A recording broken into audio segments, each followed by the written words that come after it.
and right after them, the spaghetti colleagues should be ready, but that Packet Society will show us the first presentation. So,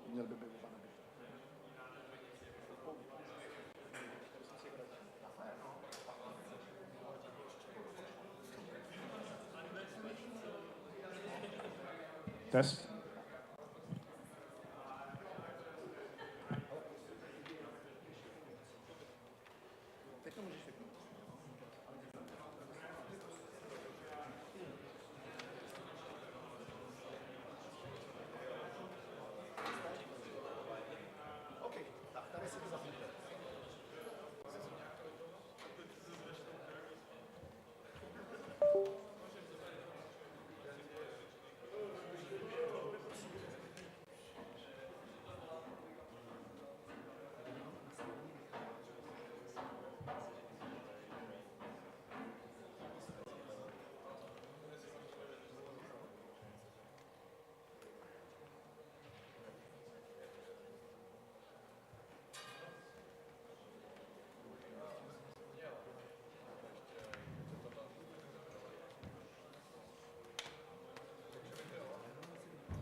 So, our Data Packet Society colleagues are getting ready.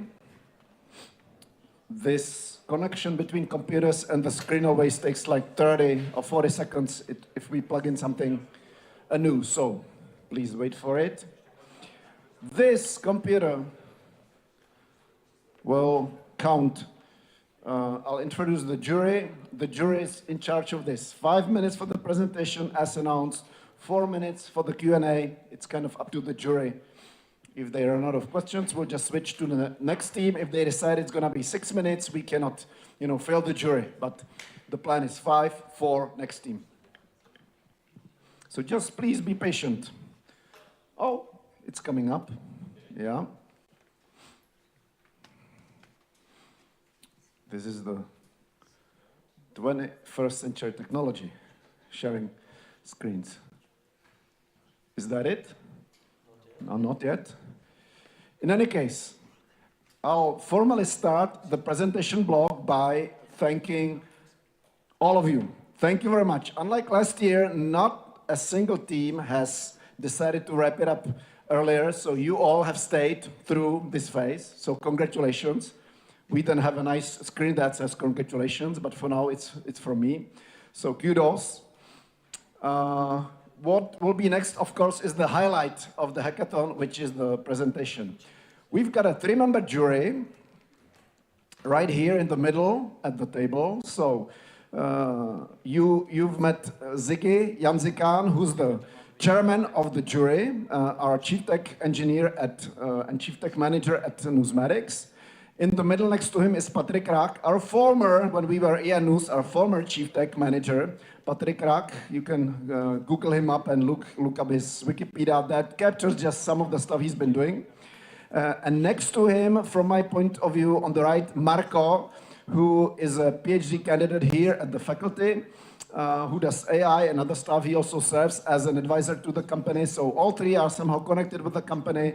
It's easy for them to read the code. They know everything about AI, technology code, and so on. So please don't lobby next to them. It won't work out. They will decide the points and, of course, then the final order of those who will be awarded prizes independently. But each team will have, again, up to 9 minutes to leave the best impression on them by presenting a presentation. Now, you colleagues are ready.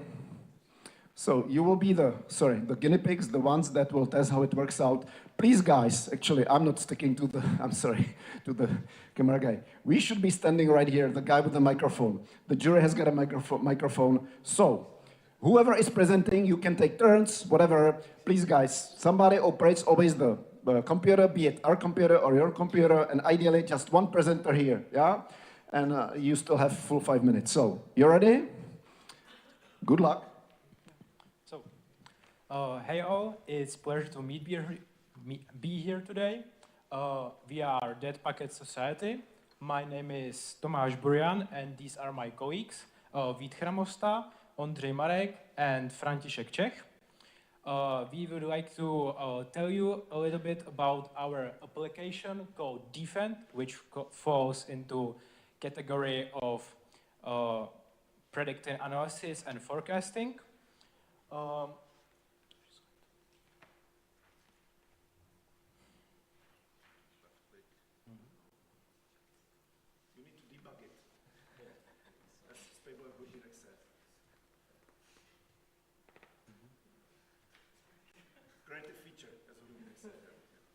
So, throughout this presentation, we will walk you through the reason why we chose this category, why we came up with this idea, a little bit about technologies we used throughout this application, and finally, we will showcase you the application itself. Now, that's all from me, and I'm giving a word to Vitek. Hello, hi everyone. I'm going to talk briefly about the selection reason, why we chose this in the first place. So, I don't know if many of you guys know this dude. His name is not really important, but what he made is important. And it's basically like a mental model to think about genocide, or rather, the stages that happen before genocide. Yeah, so basically, we knew we have like a really cool API, and we know how genocide works, or what rather happens before genocide. So maybe we can combine this, and maybe, you know, we can predict genocide or conflict. And we thought, yeah, let's use AI, because why not?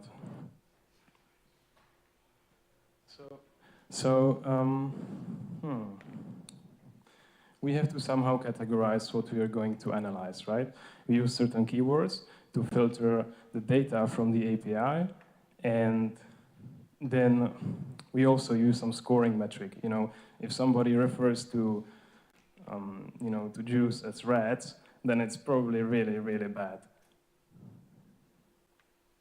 Yeah, and we use a local AI model. It was a classifier. What this does is basically, it takes the things on the left, it takes the text, and then it kind of tries to decide, what is this text? Where does it fit? Maybe it's some kind of call for mobilization.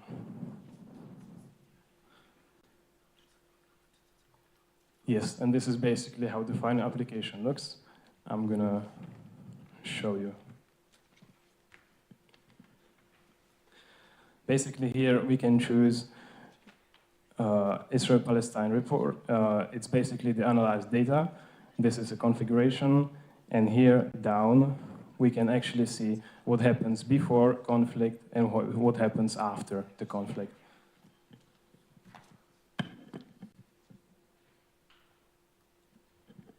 We can select certain time periods, and we can look at the individual points. For example, you can see that right here, we are looking at the stage 2 symbolization. And that's basically it, yeah. However, we wanted to get more exact data, and that is how are the words being used in the articles related to our selected topic. That is, for example, when we search for the topic Ukraine, we wanted to know if the words used or related to that topic are mostly positive or negative. And Basically, the question is if there is high number of negative words related to our topic, could we predict a potential conflict based on that information? Yeah, and so to do that, we need to first process the data set, and that is first we need to somehow capture the related words, and then capture its sentiment. And based on that, we can do this kind of analysis. So running out of time, please. So I'm sorry. Wrap it up as fast as you can. Thank you. That's basically it. And just to sort of wrap this up, the biggest achievement that we were able to produce with this project was predicting the war in Ukraine 2 weeks in advance. We can show something very simple, for example, right here. I have the word accuse, and if we waited a bit, we would see a time chart where we see this negative word spike right before the war in Ukraine. You might say, here is the conflict, but the conflict is actually 2 weeks in 2 weeks in the future. So we were able to predict something in the end. Thank you for your attention. That's everything.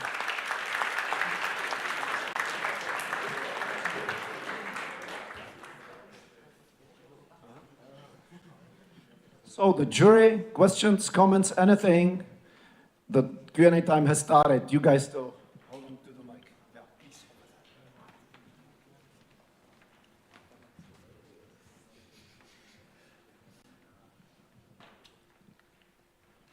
So guys, what was the validation methods used in some of these things? If you try to validate it against something. I used to do A/B testing. Basically, I generated, true positives, false positives, and the other two, right? And then I let the AI actually analyze it and see the results, tweak the config based on that. If that answers your question. Yeah, like if I understand it correctly, the pipeline had multiple Yes, there were parts multiple in it, steps. right? So one part was I don't think like from the presentation I got all the parts right, but I didn't hear you, sorry. like from the presentation itself, I didn't get all the parts right. Like I didn't understand fully like the parts of the system, but I think we'll look at the code also more. It's also very interesting. Like it's a big claim that you predicted the war. So we're gonna look and think about it. It's like it's hard to just give you a good question on the spot. Anyway, the visual analysis thing which you presented, that was done very well. I really liked the chart, like with the rubric. That was great. Thank you.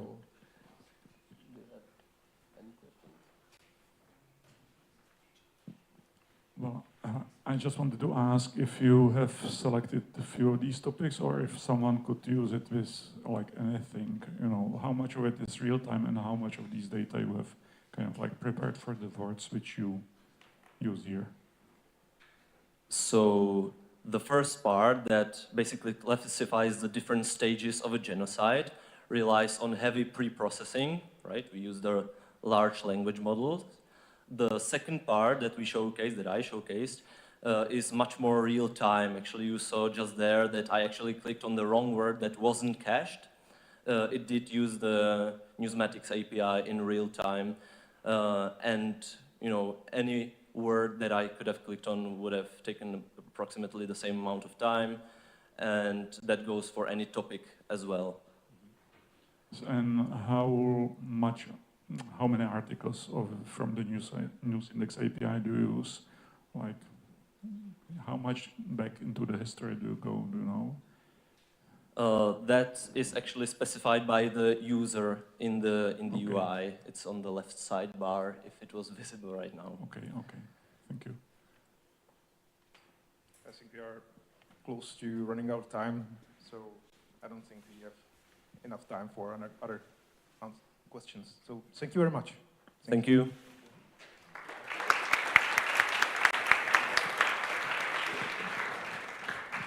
Thank you. Spaghetti, please. Your turn. So unplug the computer here.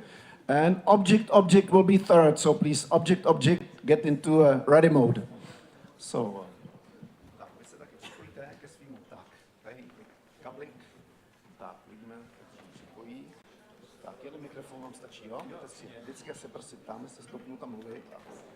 Tak, a teď to bude trvá. Klidně začněte představovat, začněte, jo? No. Máte to tam? Jo? OK.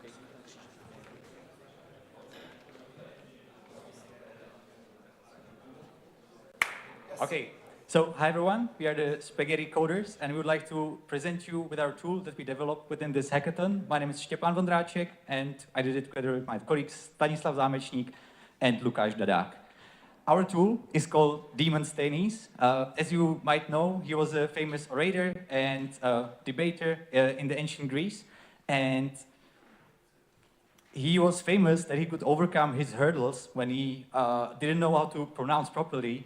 He did really hard rehearsals with pebble stones in his mouth, and we actually thought it might be a nice, let's say, metaphor for our tool, because our tool is doing precisely the opposite. We aim to make it possible for participants in debates and discussions to give them concise information and make it actually easier for them to get prepared for such rehearsal. When we were researching some motivations for a tool as ours, we actually found out that there's a lot of times cited the Pareto principle, that actually a lot of percentage of time for preparation is spent with news articles reading and going through a lot of distinct sources, crunching a lot of, let's say, noise. And actually, it takes time to get to really important stuff. So that's what we tried to overcome with our tool. That was the main motivation. Also, the economics of preparations for debates, for politicians, is very costly. It costs to hire analysts, some advisors, and so on. And that's what our tool actually is also aiming to somehow ease from the, let's say, budgetary perspective. And hereby, I will hand over to my colleagues who will show you real time how our tool works.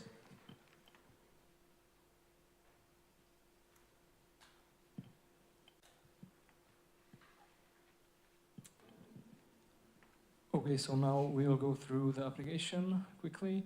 So right now we are on the dashboard of the application. We can see top opponents that we faced or will face in the debates. You can see a calendar with the upcoming debates.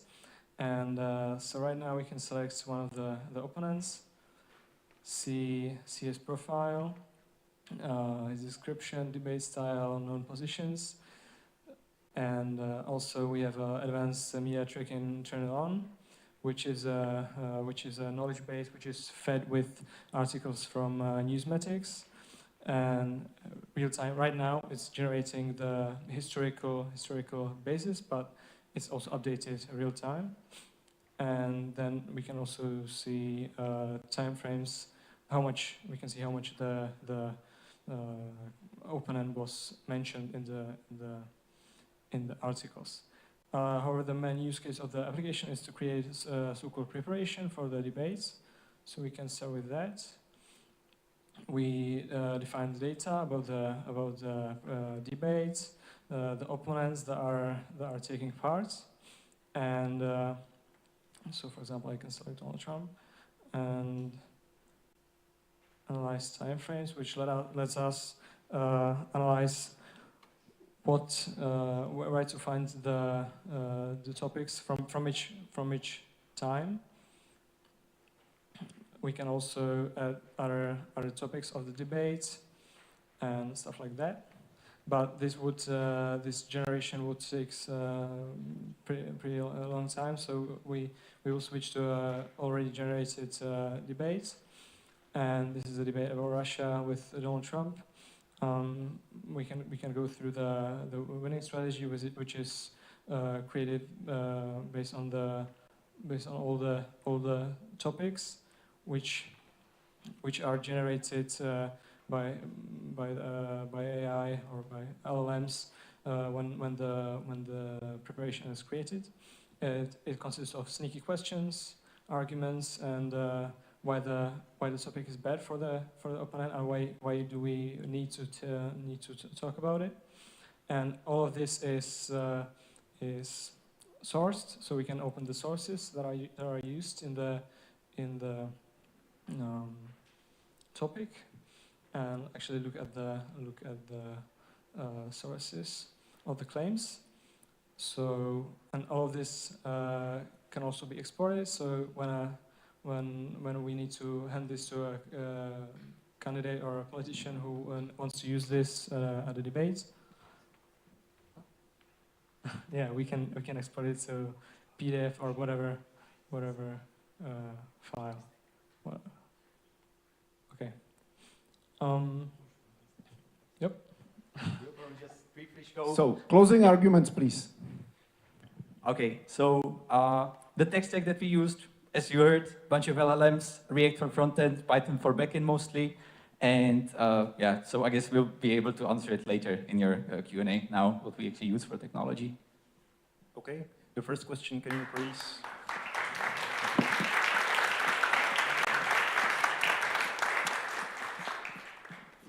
Can you please elaborate more about the processing pipeline, how it looks like? I know that you are getting the data from our API, but you are mixing it together with some other sources. How you do that? How it looks like? Yeah, so I guess I will start. So first of all, as you've seen, we made the user able to actually specify what should the query actually look like. And we specifically use two endpoints of Newsmatics API. First of all, we want to look at the, let's say, the article count endpoint to actually determine what time frame is relevant for the query, so that we try to identify spikes. There's some like very primitive outlier detection or like anomaly detection algorithm behind that's able to determine the spikes. Then we make the user able to filter out what should be the time frame for the query. And with this time frame, he actually goes to the next endpoint, which is the hybrid endpoint, I think, is it called, where we actually use the text, where we like chain the information from the input, like the targeted, let's say, opponent, and the keywords that we are actually interested in. That way we obtain information from Newsmatics via the API call, and then we actually, once we have the real sources of the, let's say, of our information, then we then use only the LLMs to actually create some like analysis based on what we obtain from Newsmatics. If you want to make any remarks more specific, or if this was enough as an answer.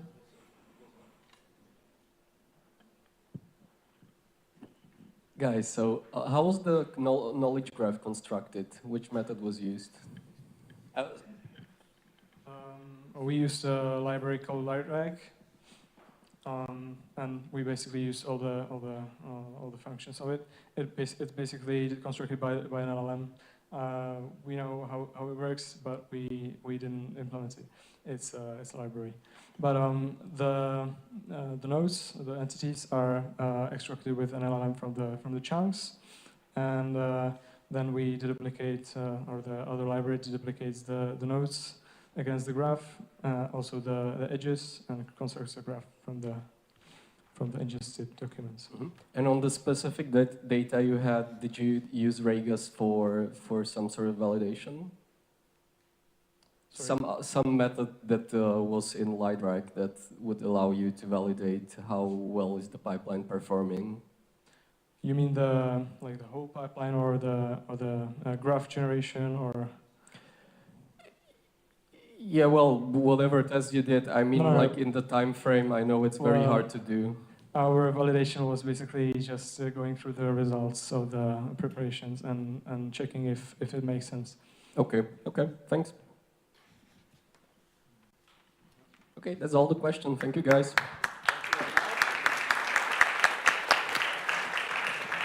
So, Spaghetti team, thank you very much. Object, and the next one will be then Mogers. So please, object here, and Mogers is preparing to be next.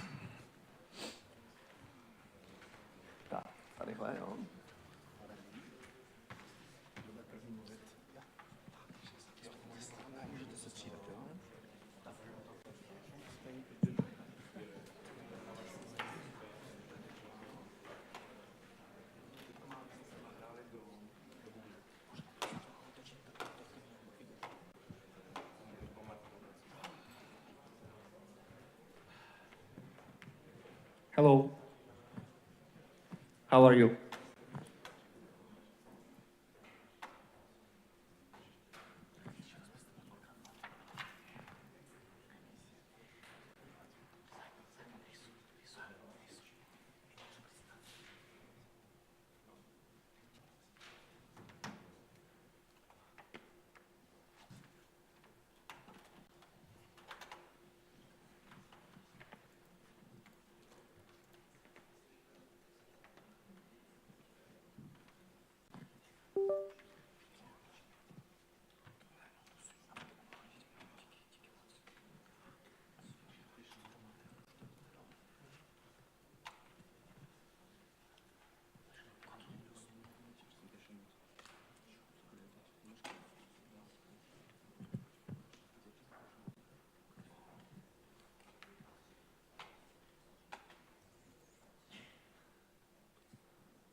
So, we are the team called Object Object, and what we developed today and yesterday is the tool called Polygraph, like politics, polygraph, because on every elections there is a huge problem.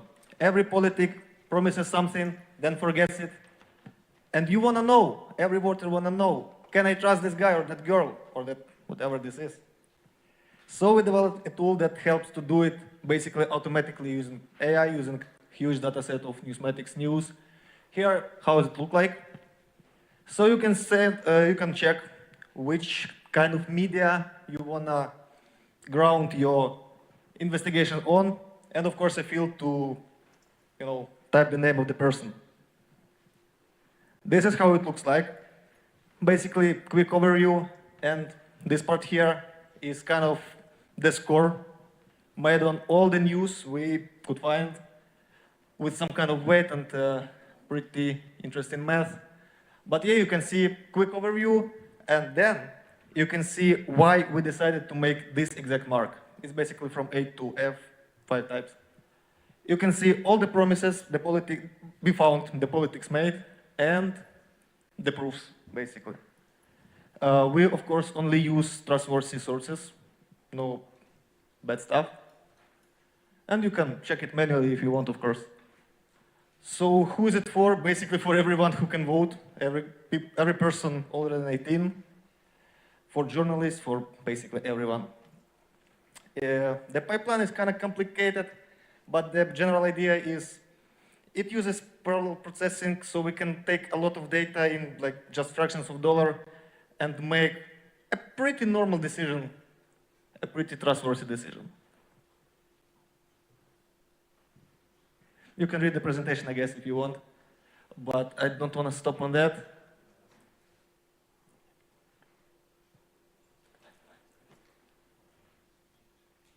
Basically, what we do is we take the promises, take the articles that prove or disprove this promise, that it was kept, or it was rejected, or it was forgotten, pardon.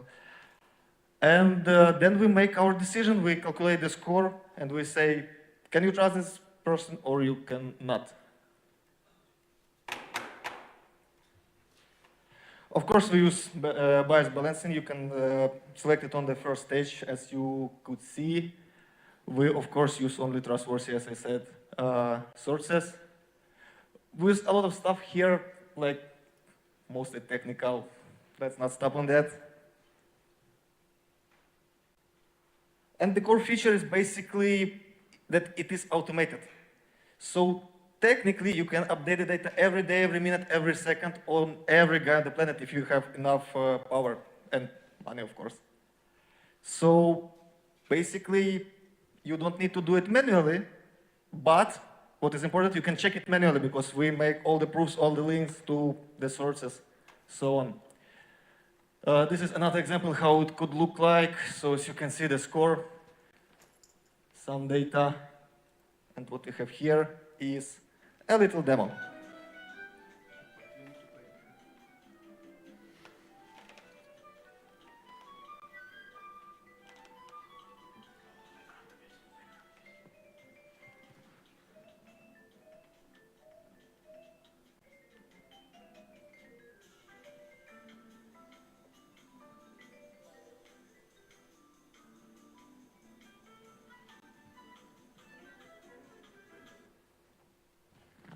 that's actually the real animations, and for each kind of type, kind of color, we have different symbols, different emojis. So yeah. Oh, I have 1 minute for more.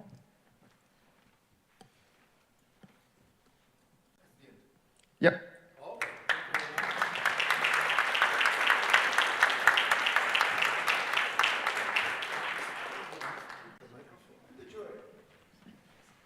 So it was super easy to run it, so thanks for that. It was a good demo.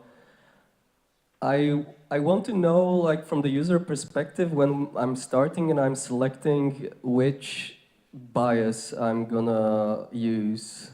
So how did you decide it? Like, to me, it wasn't that intuitive. Like, I'd probably just want all the news, you know, to be aggregated in the report, right?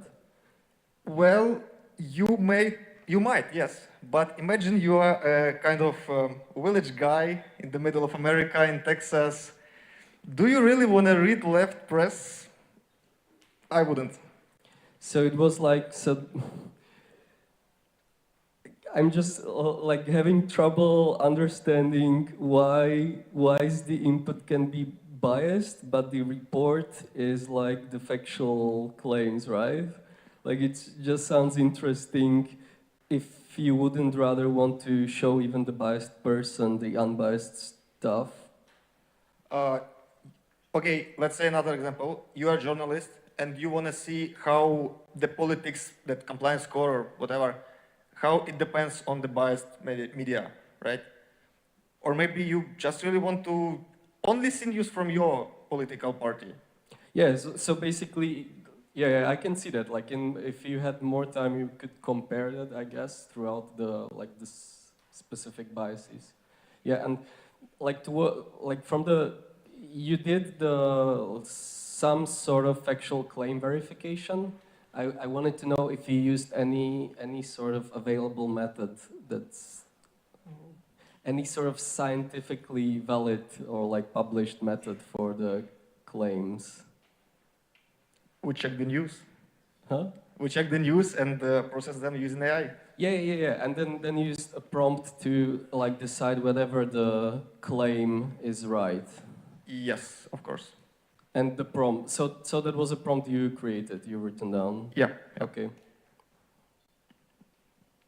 I mean, it can be changed, of course. We can change the logic, but not in 24 hours and not in like laptops. It was not clear to me from the presentation, but can you elaborate more about how you extract those promises and how you align them with the fact that they are kept? Yes, the main idea is in the core data pipeline. First of all, we want to try to find any possible promise that politician made in public. That's the step one. Step two is to take each promise and utilize your search query, search engine, to find as much as possible related information about that promise, whether it justifies that it is kept or in progress or denied at all. And we try to analyze those sources from different perspectives using LLM for that,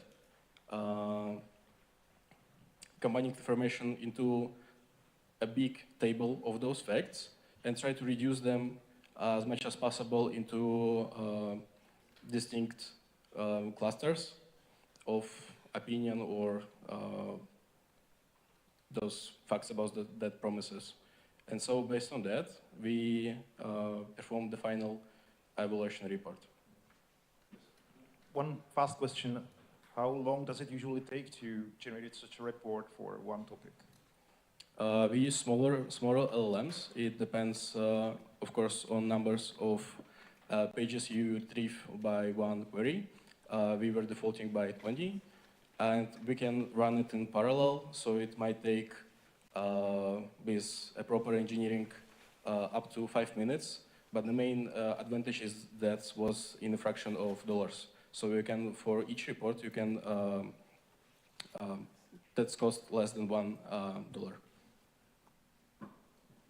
I have just one quick question. So the labels of the sources, like left wing, right wing, it's only just a filter, or does it play any role in what you get from the Newsmatics API? So if you do not choose any, it would be an overall score across all the sources available. But if you want to see some changes or to see some evaluation on a specified perspective, you can do that. Yeah, so it's just a filter. It's not weighted in any way afterwards. You get it from the API. After, if you do not choose any, it would fully rely on the bi-relevant API Newsmatic provided. So we rely mostly on the properly created search query and to get the most related articles from that. Okay, yeah, thank you. Well, it would really be interesting to see the biases, you know, what you get afterwards, but yeah, maybe in the future. Thank you.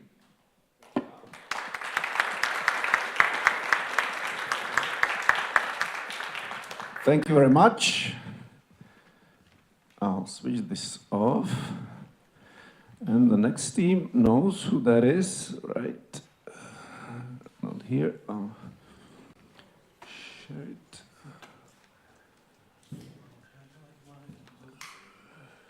Sorry. How do I get out? Here. Tak, vy se budete zapívat. Ano.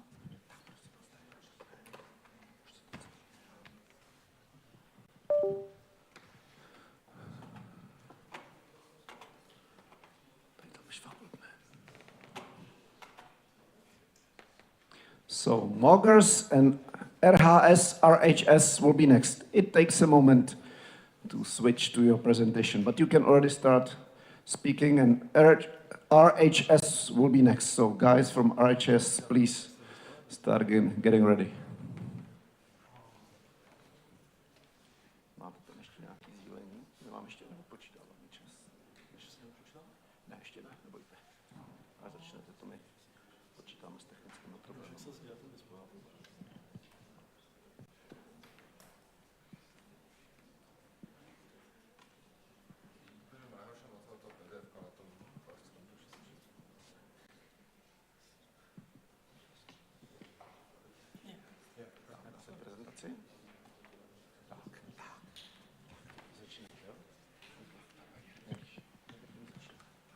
So, 300 million articles. That was the data set that we all have been assigned to work with.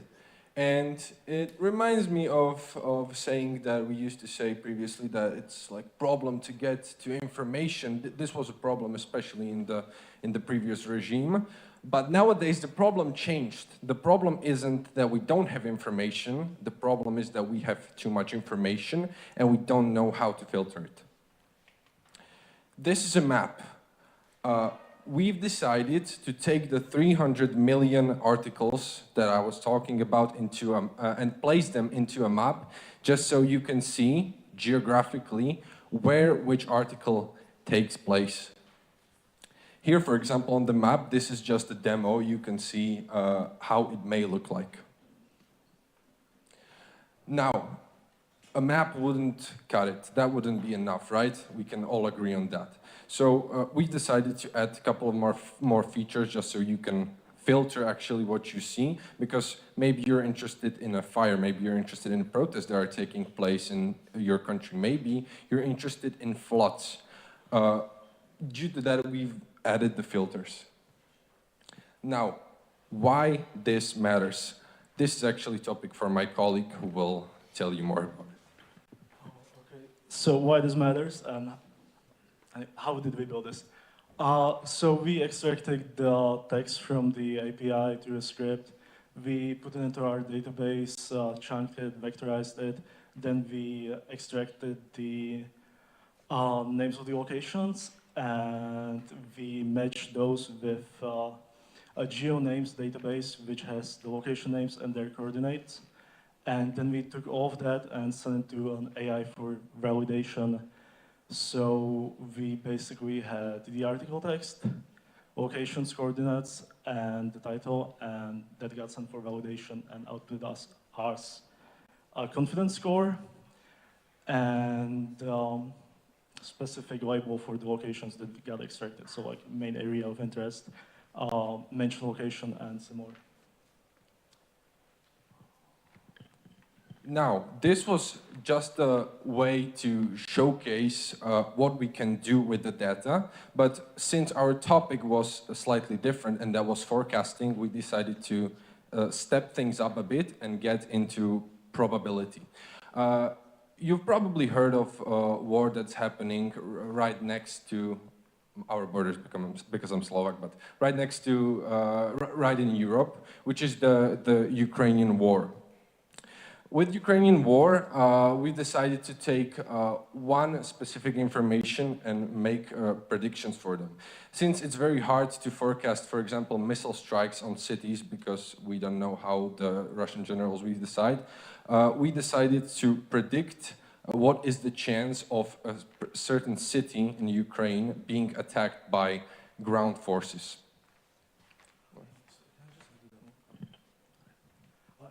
Sorry, we don't have time, so I'll just do the demo of the application. Yeah, so here's the application, as you can see. It's running. I hope you can see it well. Anyway, so this is the map. It's the extracted locations of the articles, as you can see. Here you can click on the article. On the map, it has the article title, the location extracted accurately. And here you have a search. So for example, you can type in explosion, and it searches you the places which had articles written about them that had articles that mention explosions, basically. So for example, this one, Taunton police officer who helped victims of home explosions speaks out. And it's in Rhode Island, and I hope and it's Rhode Island location. And we also implemented a feature for a timeline playback of the events as they happen. So for example, we can set a date for the last month, and you get the articles as they appear on the map as they are published. So articles that are about fire happening from beginning of February as they are getting published until the end of February, and you can visualize that on the map. And the different colored nodes are about the confidence that we had in extracting the location for the, not the location, but the topic for the article. So like the red ones are super confident for the topic being accurate to the search. And this works for example, ice rate. That's a political topic. And wait. Just a quick, take it to the end. Okay, so ice rate. And you get ice rates. Is that an ice rate? Yeah, it's an ice rate in Idaho. Is that Idaho? It is. Anyway. Thanks. Okay.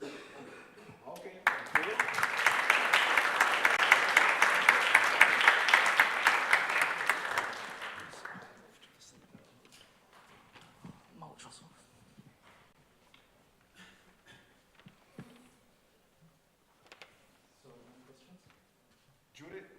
The jury is speechless. Did you manage to run? This one, no, we still will have some, maybe the colleagues did, but I looked at it, I'm not, did you saw like World Monitor? It was sort of like a project from a few weeks ago.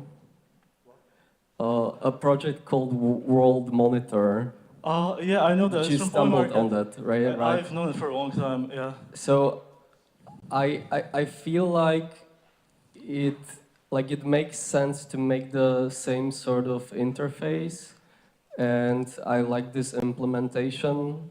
I think it was even like like Newsmatics really wanted to see the news put on map because that's the great thing about having the large archive. So I think you did that well, yeah. And I like the presentation and the demo. Yeah. So our main goal was to add like another dimension to all the data that is in the Newsmatics database. And I did see the word monitor, but first I saw the Polymarket Globe Pizza Inn. It's like an awesome dashboard for monitoring events as they're happening in the world. And that was the main inspiration for that. And only afterwards we stumbled on the word monitor as we were doing the research. And for the front end, we just borrowed it. But the implementation is on us. Also, we took some inspiration from some research studies that were done like in 2026 on the same topic, and they had good results from it. So we thought, why not? It did seem to get us accurate results. I have a question about how you get the geolocation from the articles. Geolocation. Okay, so we extract the names of locations in the article.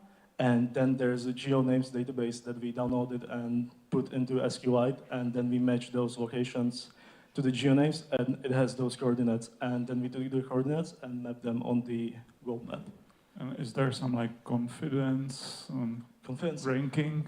The GeoNames thing, it has like alternate names, but sometimes it does happen that a location with the same name gets inputted to the place which has the same name, but it's not the same location. So like very common name city, I cannot think of any right now, but it did happen.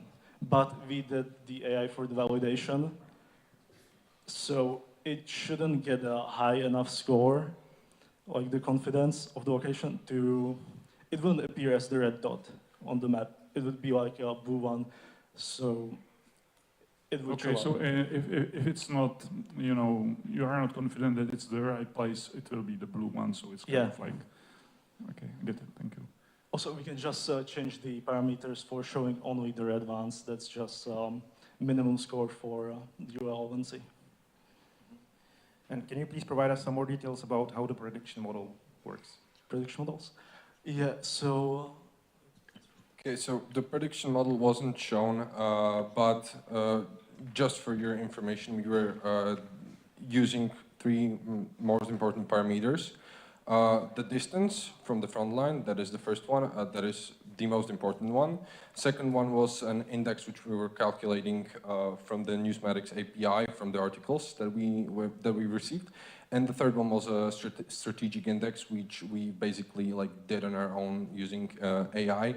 And just to give you a reason for each one, the distance is the most important because a city can have a high strategic index, there can be a lot of information about it, but if it's 1,000 kilometers from the front line, there is actually a really small chance that it will be attacked within the next 7 days. We were only doing next 7 days and the ground attacks because we wanted to have a topic where we can pretty accurately do the predictions. Since we've only had 20 hours, we didn't have much time to do any complex model which would do more complex predicting. Second one was the news parameter. We were basically taking out information from the headlines and from the text. We had many keywords, for example, artillery, attack, shooting, which we ranked and added values to them. We did value indexing. And then the third one, as I mentioned, was strategic. There are cities with different strategic, I don't know if I can say values, but with different infrastructure. Once you have a city where there's key infrastructure, for example, I don't know, let's say army bases, it's much more probable to be attacked. Or on the other hand, if there is a city with not high strategic point, it can be also, this city can also have a higher probability because it's weaker, right? So there were different points of views that we were looking at, but those were the primary three ones. If that's all, thank you.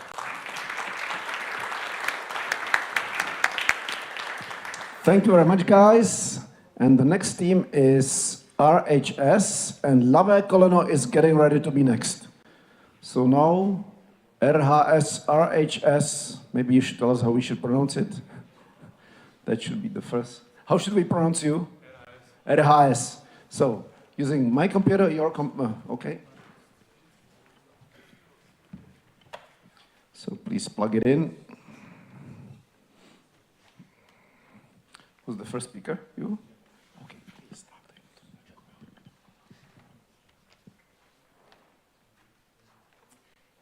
So, hi everyone. Our group's name is Erhaes. I hope at least someone gets the reference. Well, my name is Oliver.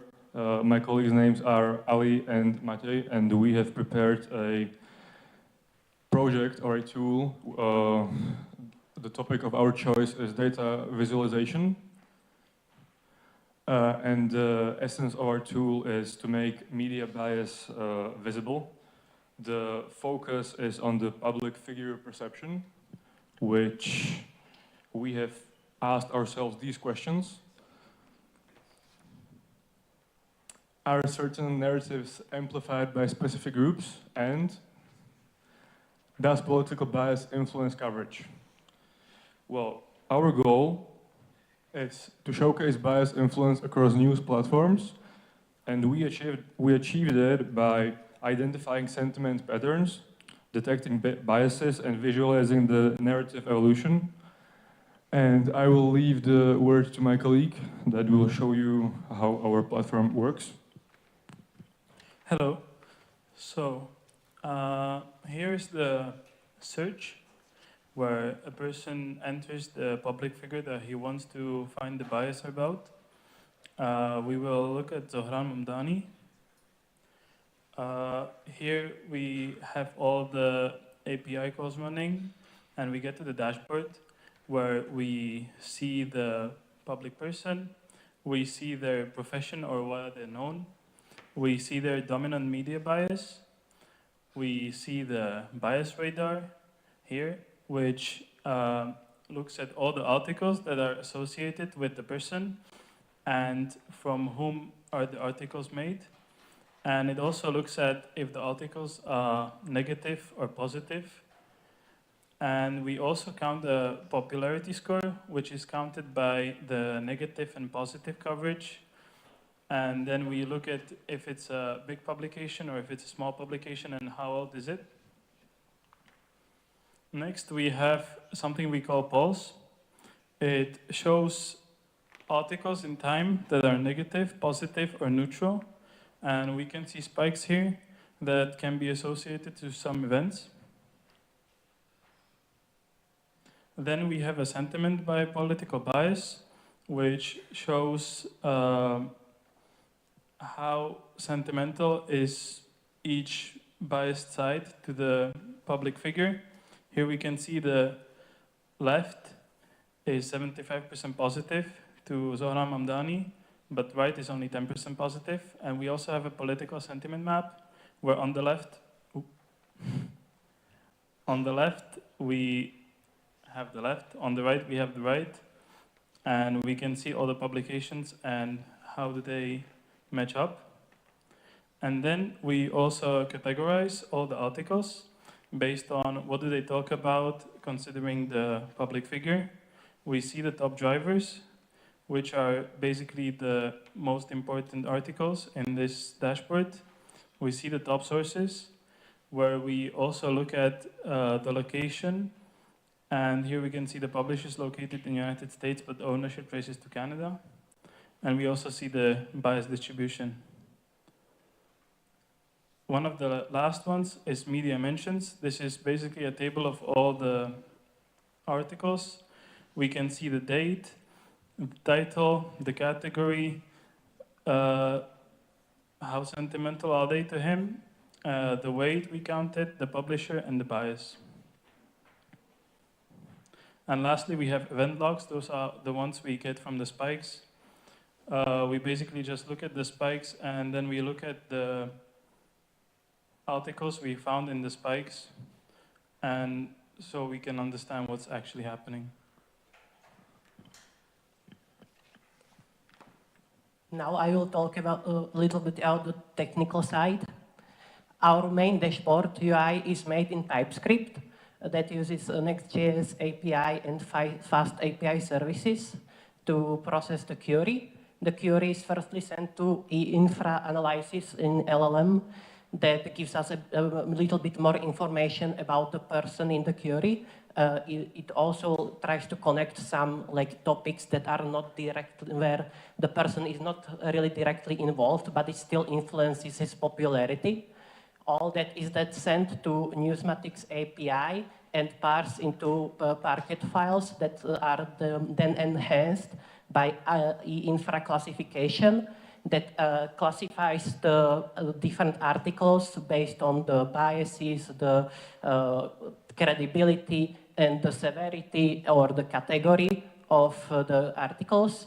And all that is then stored and processed, and then it is all displayed through SSE stream back to the dashboard. The tools we used were Cloud Opus, GPT 5.3, eInfra, and the datasets we used were Newsmatic datasets, also some frameworks. You're running out of time, please. Yeah, Final arguments. To wrap it all up, the outcome we were aiming for is to show the narratives change over time. This could be mostly used, for example, as a tool for people that are going to vote, to get to know the candidates better and to see an objective side. So objectivity is the main goal of this tool. And that's what we actually do. We just take the fragmented coverage, all the topics, all the articles, and we try to make them into a one whole that people understand better. And we do not track, we map the influence formation. Thank you.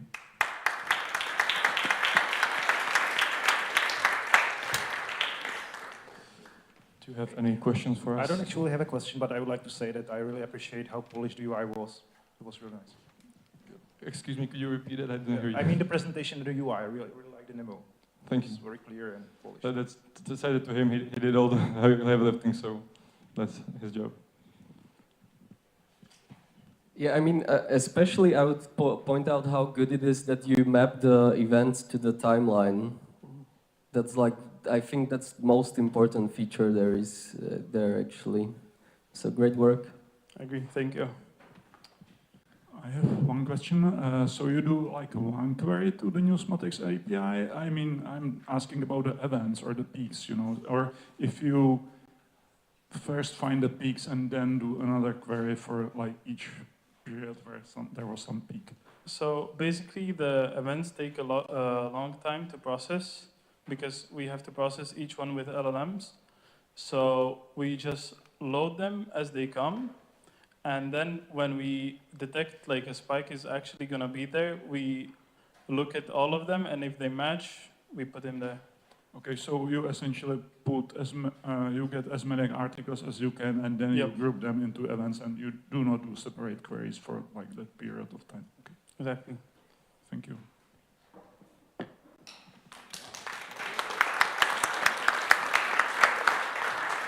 Thank you very much. Don't forget the laptop. So, Lave Coleno next, and then Solo Ventiladores will get prepared. So, you will use your own, okay? Plug it in, please. Who's the first speaker? He will be standing here. I always neglect this. It takes a while. Give it 20 seconds. Yeah, but you can get ready here, yeah? Okay. You are fair? Okay.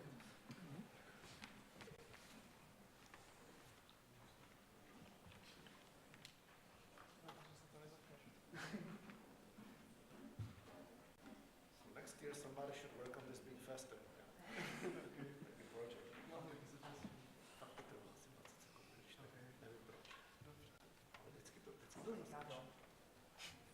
Some introductory words that you don't need a screen for, like introduce the team. Yeah. So hey guys, we are team Lave Coleno. I am Michal, Tomáš, Adam, and Jakub.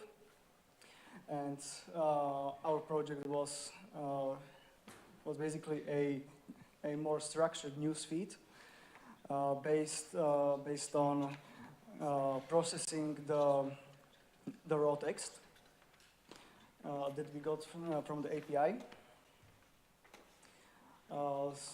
At first, we fetched all the articles we could. That's 1,000. Then we processed it using Yake to extract the keywords. And after that, with our own keyword base, we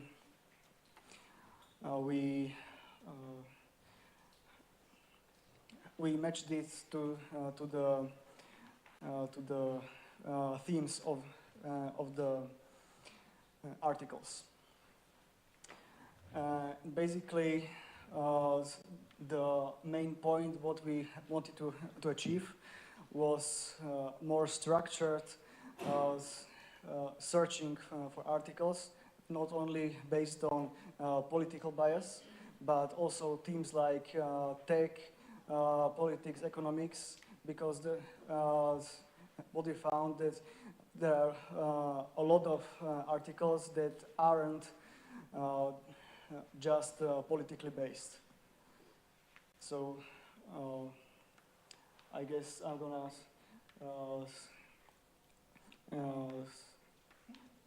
Should I take a word? Yes. Should I take a word? Yeah. Okay. So a little bit about the tech stack.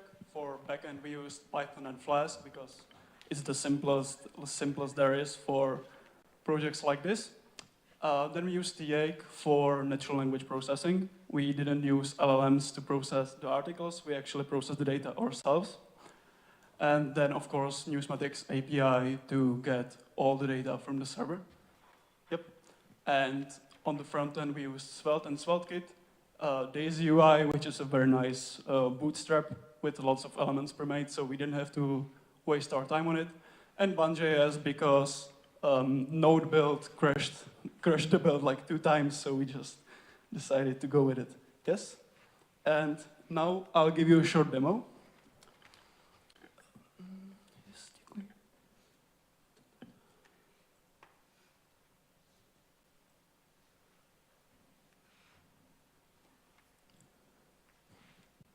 So this is the UI. It's very minimalistic, and also the first launch takes a while because we actually prefetch a lot of data from the database to process it and create a feed for the user. Then when we create a feed, this takes a little bit too much time.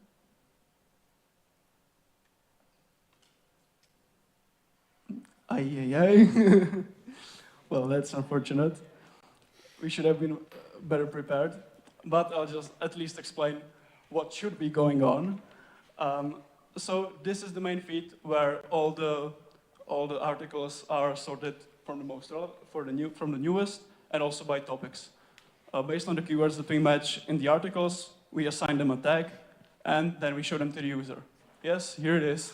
It took a significant amount of time, but here it is. Just a very simple news feed. And in the top, we have a little bit more diverged topics. If we click on one of those, we'll actually see a small pop-up. And here, if we click a little on a couple of from the same tag, you can see that the natural language is kind of a downside sometimes because here it matches sub-zero temperatures and assign it environment, but it's hardly an environmental article, but that's what happens sometimes, yeah.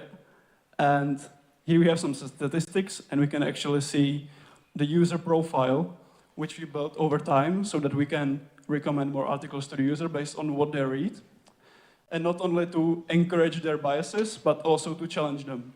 So what we would like to do is to actually suggest to the user some articles from the other side so that they could stay out of the echo chamber and actually discover some new insights into topics they wouldn't usually usually dive into. So yeah, that's just for the quick demo. I think I'll wrap it up here because time's running out, and yep, that's it. Thank you very much.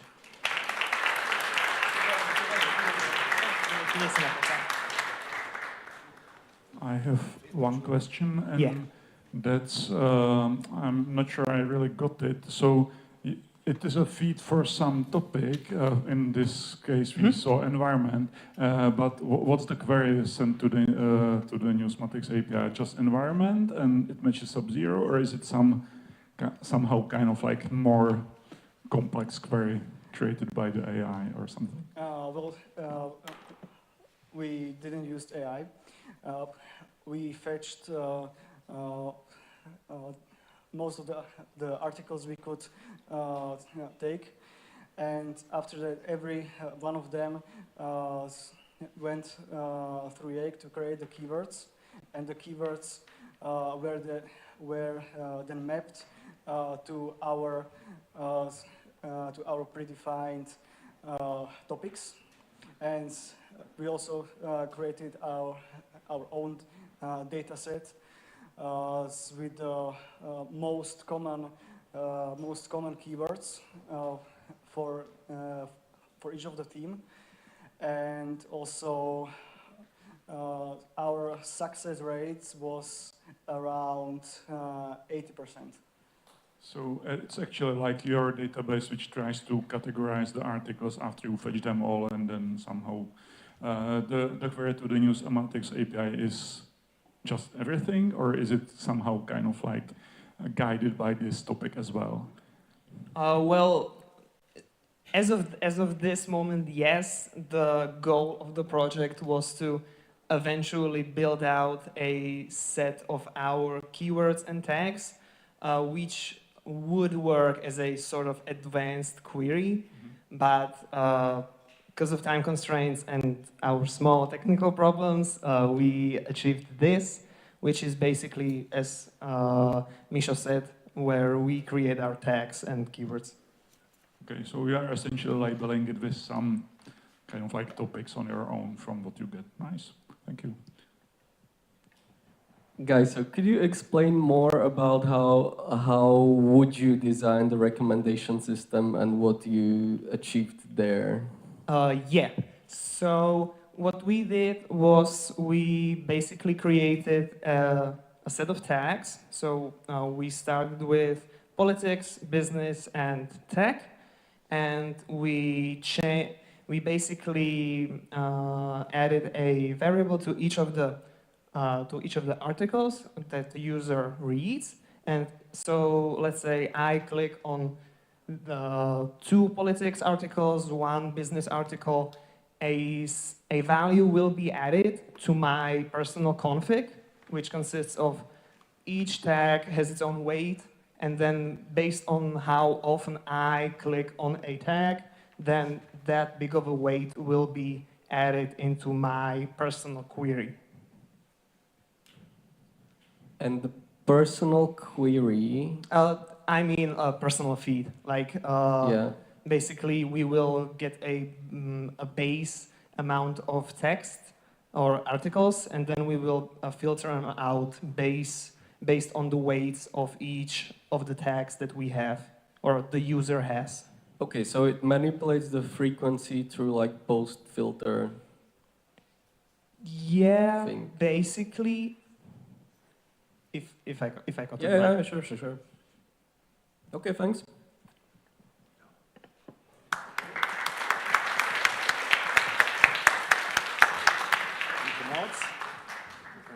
So, that was Lave Koleno, Solo Ventiladores, PP Collective will be next. So PP Collective getting ready, Solo Ventiladores taking the stage.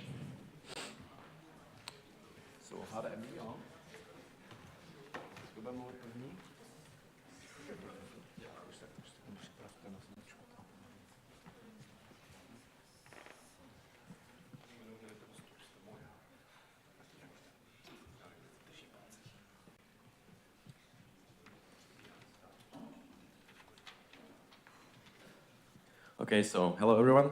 My name is Filip Polacik, and I am with my team Solve Ventiladores. And before I forget, you can scan the QR code to get the landing page, but Benji will talk about it later. So let's imagine a scenario. You're reading like an article on a web page from somewhere on the internet, but you are not quite sure about the source. How often do you really like fact check what's going on there?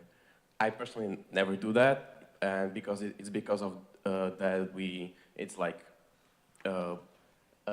boring. There's a lot of friction. Like you need to open new tabs, you have to Google new things, and you cannot really rely on the AI because you also don't know what sources it uses. So we built our own tool that is like Chrome extension. So you don't need to leave the article.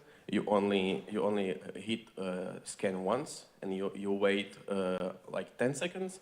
So it highlights the sentences it's not sure about. What it thinks it might be lying, and it also shows you the statistics about the page, like political breakdown of the labels, the credibility score of the page, and there's also the reasoning behind and the sources why the AI thinks the sentences are wrong.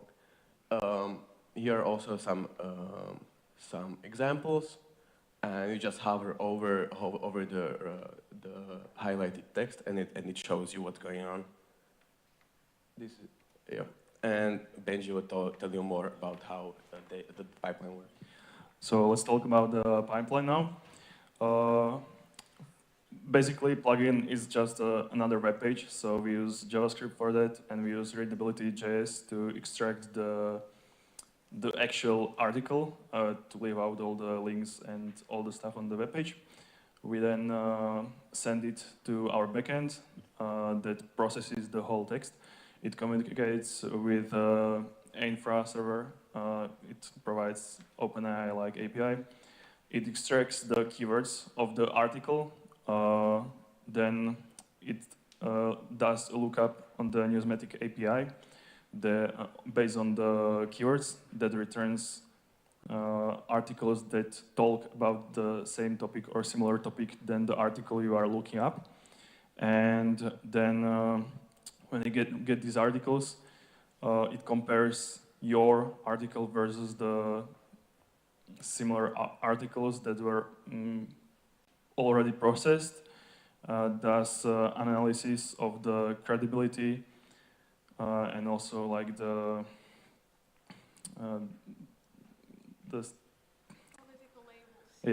labels, yes, and then also suggests parts of the article that might contain misinformation or is not actually factual correct compared to the other articles that were already processed and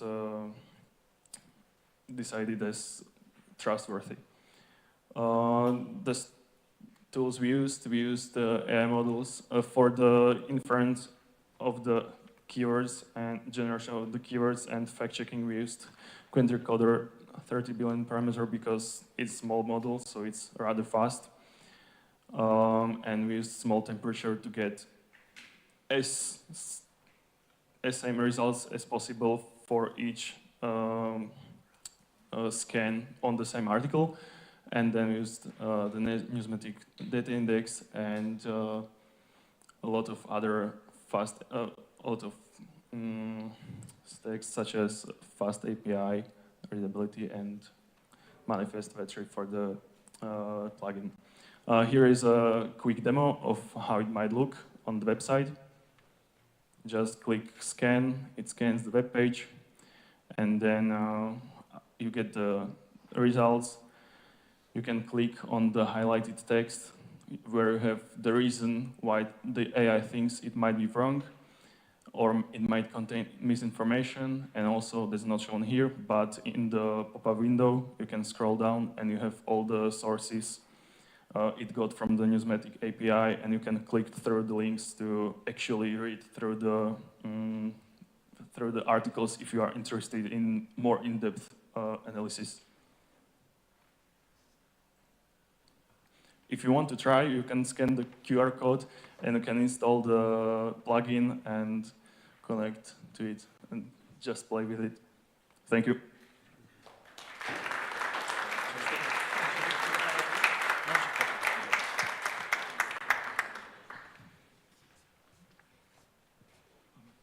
I have one question regarding how it extracts the text from the page, how it knows what's the article you're looking at, and if it's not confused by some kind of like other parts of the text. Because if you are, for example, on a homepage of a news, web, there's like tons of articles usually, and how does it work there? Perhaps doesn't, right? Yes, right. Our first idea was to automatically scan the page when you come to it, but this proved wrong because yes, exactly of this problem. So you have the button, scan this page. When you click on the extension, it just scans it. So you press it only on like an actual article you are interested in, and this solves this problem. Yeah, and well, I guess it would be quite easy for you to actually highlight the article if you want it, so it's not, confused by some other parts of the page. Okay, thank you. I'm really interested in how you really identify those misinformation up to a point that you are able to highlight some specific sentences. So can you please provide more information about it?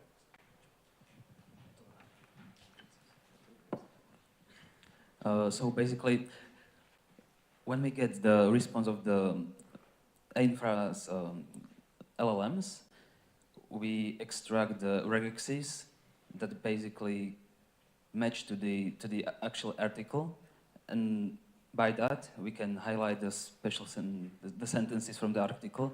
Also, there were some problems with that, as hyperlinks and etc. But we managed to tweak it, and yeah, you can say more. I would maybe also add that we split the text into sentences, and yeah, that's mainly how we one sentence is like one block, and when we find some misinformation in the sentence, we highlight the whole sentence for the ease of implementation.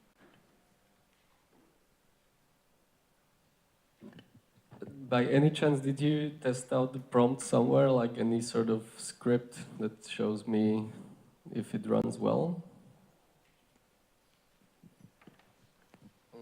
I don't think I understand the question. You're asking... Oh, yeah. Do you have any validation script in the repository? I think we were testing on like Jupyter Notebook, but we didn't put it to the GitHub repo. So, but yeah, we tested it on the notebook. Okay. Okay, thanks, guys.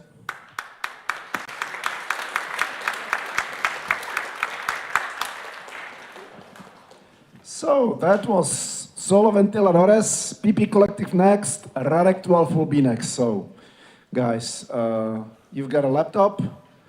Please hook it up. Who's the first speaker? I will. Thank you very much.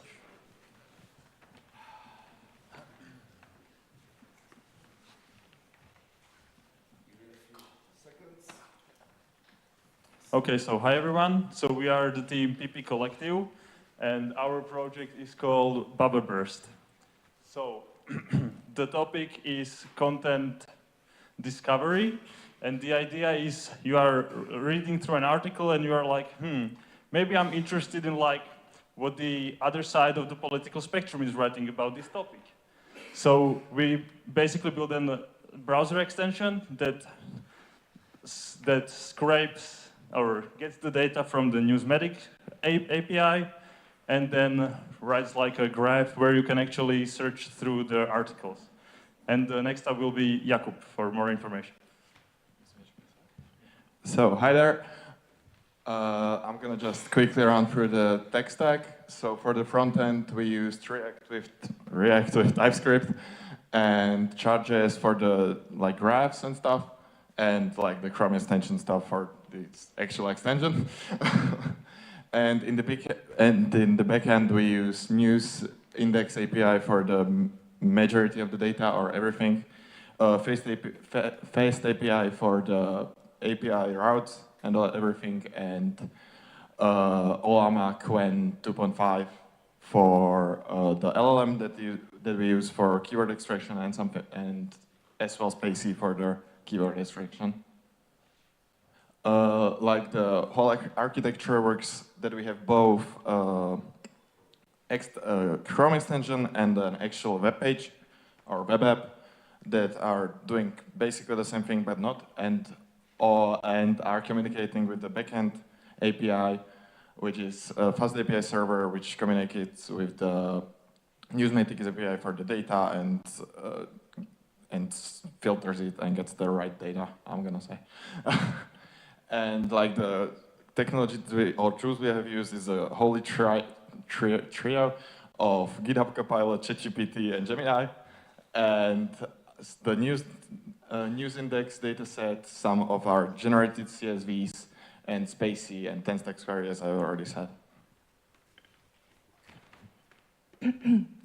And now, okay, so now I'm going to just go through some features, extra features that we have that you'll actually see in the demo in a moment. But first is comparison. So this feature lets the user see like a AI overview of the differences between the two articles that the user chooses. And the other feature that we have is a tone analyzer, and well, whatever. But anyways, this is also, we're using LLM for this, and the user can sort of see like the tone of the article and these bars. And this is also just the web app feature. So now to the demo. Okay, so for the demo, I have a web page. The casino.org is in the Newsmatics API. And I have the extension, and after clicking on it, it will start loading some of the articles, which should be cached, but never mind. So they are here. We can sort them by some intervals that we want them to look at. So we can see that we are interested in topics about casinos or sports betting. So if we are now at the center, but if we want to look at what the right link is talking about, we can look at the gambling machines shutdown in Florida. And we can also look at it from longer periods of time, like what has happened, and in case of some major events, they can be traced to the source. So, yeah, but also it works for more other ways. We can also look at the comparisons. This is a simple comparison where we have a link to the web page and also the publication and the owner for all of the publishers. We can also compare it as we have seen it already, and here are some of the things you may have seen at the presentation, and also we can compare the article contents. And we have also mentioned that there we have a web page, and it's a web view for the same thing, but also with a link. So if you have a concrete link that you want to analyze, you can just put it there and click analyze. So if I want to, this Bitcoin thing here, analyze, it's already cached. So we can see that there were many links about Bitcoin related stuff at the API in the last days. Yeah. And that's all from us. 5 minutes exactly.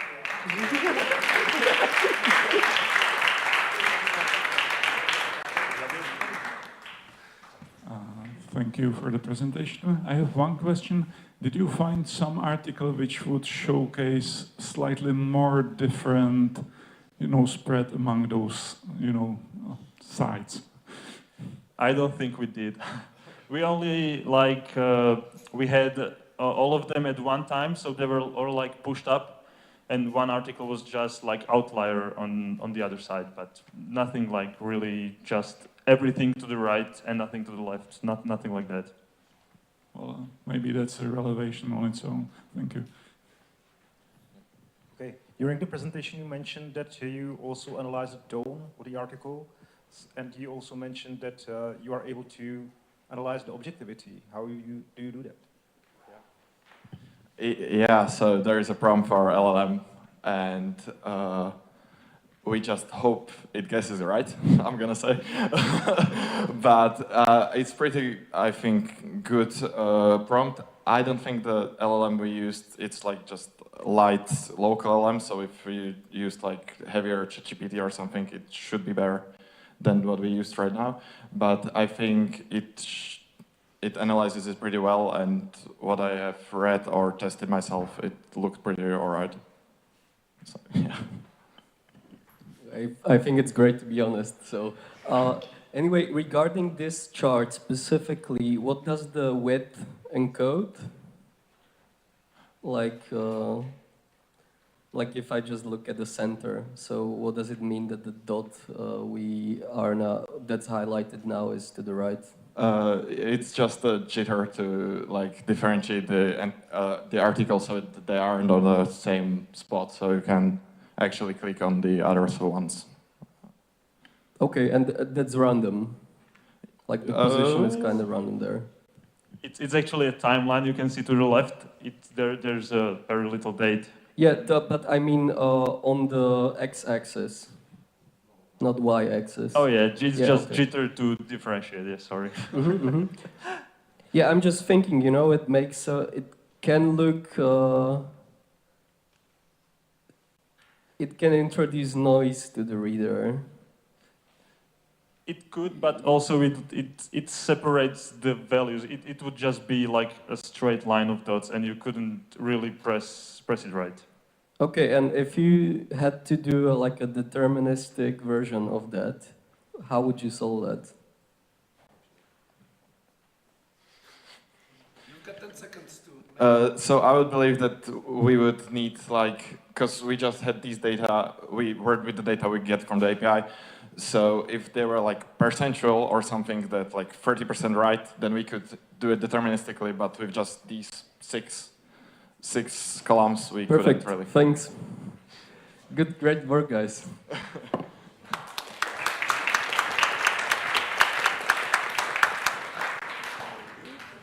And the last three teams when it comes to presenting will be now Radek 12, Algorithm Avengers, and Stack on the Flow. So Radek 12 now.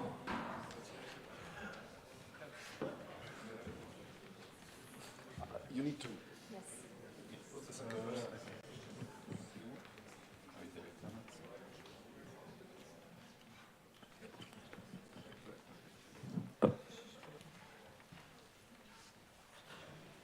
Okay, so hello everybody. This is our team Radek 12, and this is our project Politics. The name is chosen because of two words, Polymarket and Newsmatics, and those are the sites or APIs where we get the data from. So politics, yes, that was supposed to be smart and funny, but maybe that's enough for me. Okay. Thank you. When you are speaking about politics, actually, Oscar, do you know who will win the 2028 election in the USA? I don't know, but we can look on the Polymarket, which is the betting platform where people can bet on the events. They choose if they believe the event will happen or not. And according to what they believe, they can bet on it.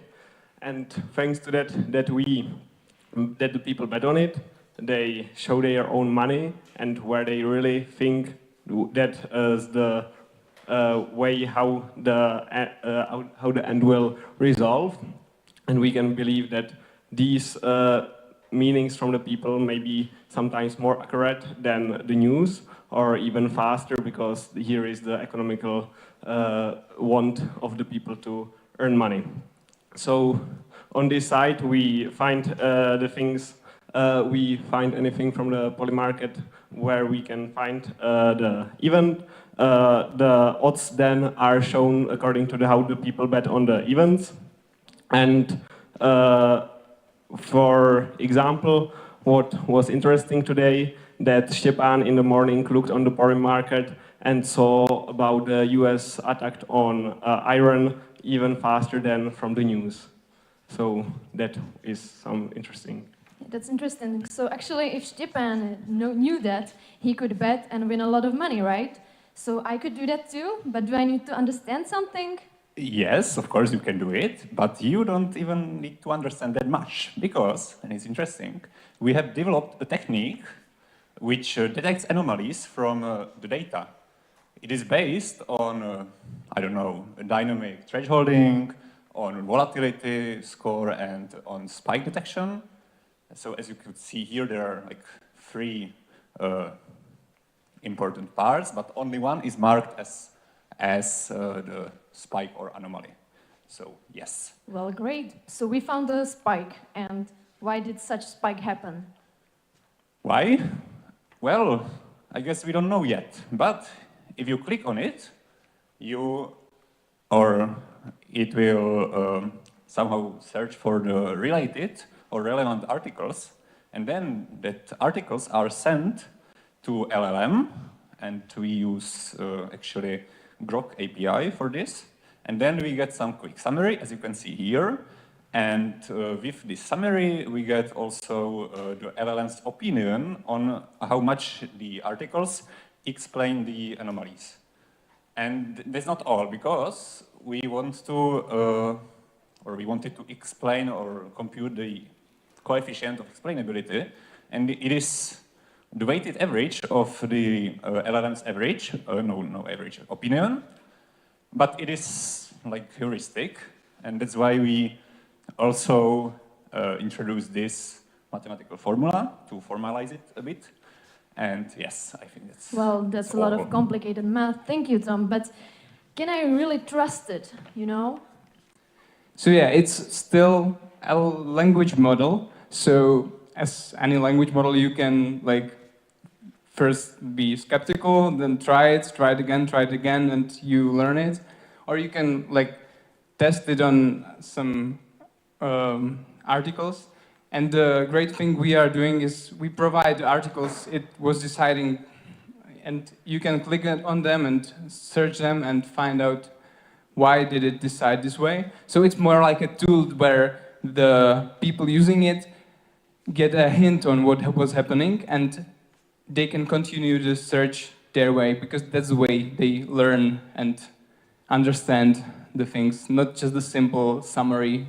They have to search it on their own. Well, great. So now I know what's the opinion of the people, why did that happen, and now I even want to bet my own money. So where should I put my money? In this stock? Do I can take some other market? Yeah, we provided a simple tool that like connects these. So this is one question, but there are a bunch of other topics you could explore on Polymarket, and we created a tool that continues the search, takes the bunch of articles that was used to summarize, explores like it mines it through a mining machine that mines similar words and frequent words. It finds other topics on Polymarket and gives them to you, tries to find the best match where the spike or the difference or anomaly happened similarly. So it could be a similar topic, it could be that the news affected the market in the same way or a different way, and you can click it, compare it, and search for this. It can help the marketers or someone just interested in those topics. Well, thank you very much, Stepan. So this was politics, and we are trying to provide a public opinion in context. Thank you very much.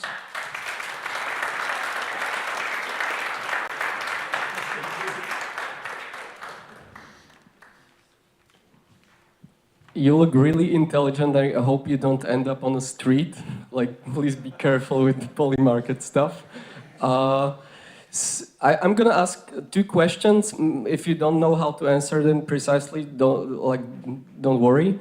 So the first question is regarding log probabilities. If you had the probabilities from the language model, how would you use them? Do you mean the confidence of the... I mean log probs, or like the probability of each token generated in the response. Yeah, we used the... Okay. Yeah, it has several meanings. Yeah, we didn't try them to use them for like give them one number. We use them to like summarize the thing and then just like guess the number or significant. Yeah, but do you want to? Yes, because of the performance reasons, we just took like 15 articles and gave them as one prompt. So we didn't get like 15 responses, just one. That's why we gave it a lower weight in the weighted sum. And for the detection of spikes, Okay. have you considered using other methods? Yes, we tried multiple ones and ended up with this one because it looks the best. But we didn't do like a lot of validation or on many data because it's not an easy problem because sometimes sometimes you want to look at like inter-day spikes. So what happens, like, that's, yeah. And so the methods like, let's say, like the version from 100-day mean or 200.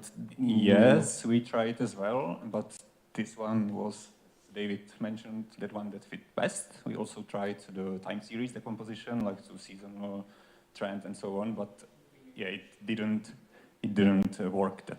And what about stuff like momentum or other algorithms that traders use usually? Yeah, we tried the moving average for the trend, but we are just mathematicians. We have like zero knowledge about the market stuff. Don't worry, fine. Okay, thanks. We actually tried many methods, and this is one that we considered the best. So.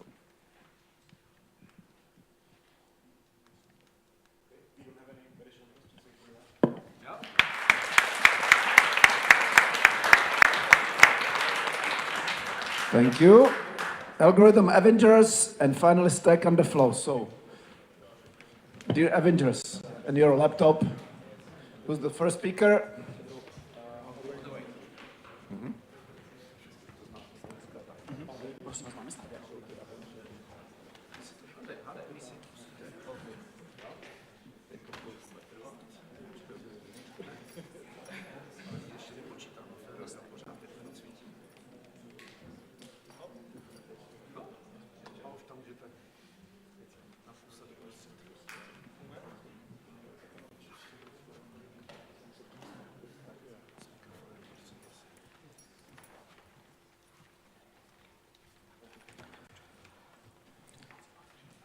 When was the last time you have read something that has truly upset you? Not because it wasn't true or because it was a hoax, but because it contradicted how you see the world. In 1820, Thomas Jefferson said that a well-informed public is a prerequisite for a functioning democracy. And yet, 200 years later, we are still fighting for our liberty because of the asymmetry of information. While the powerful use elite data models and sources to shape narratives, the average citizen is left with a chaos of his own social media and newsfeed. In today's world, to stay informed, you have to become kind of an investigative journalism yourself.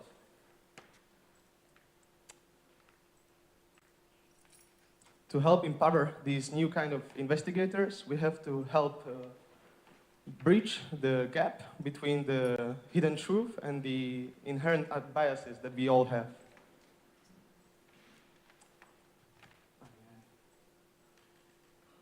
That's why we decided to pursue the topic number 6, which is content discovery, to help users navigate in the flood of news. We do that by our platform, which allows you to see what someone else might not want you to see. It allows you to see the blind spot.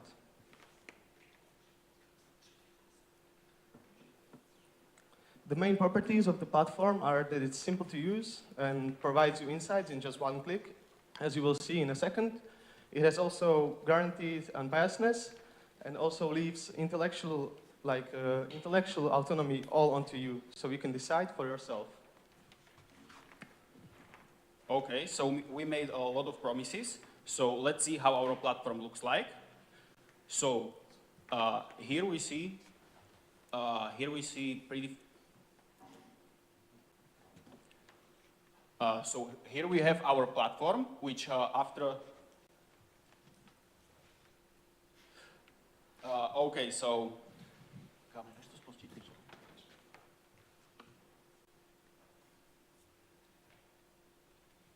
Okay, sorry for the issues. So here after we specify our time range, we guarantee with our newsfeed that this is absolutely not biased because we balance left wing and right wing topics so that you don't know which topic you select, because we also using our AI models rewrite the articles so that we don't exploit human nature, and therefore there is no clickbait, and also the article don't exploit the political narrative. Also, our next feature is that from these selected dominant topics, we have extra agentic feature. First is about the quality of the article, where we are able, with this analysis function, to get the score, how well the article performs based on our metrics, and also we search for the similar metrics from whole political spectrum to find some differences in the story. Also, we generated a second agentic framework, which is about selecting a topic which is currently hot, and after that topic is hot, sorry about the issues, after that topic is selected, we search for all articles from left to right to center wing to neutral, and we specify what about their versions they agree on, what they disagree on, and also what are some summary. Okay, so this was about our platform, and now how this works. This is the tools that we are using, and to guarantee this unbiased news, we have this specific architecture, which is too difficult to describe. In simple terms, it is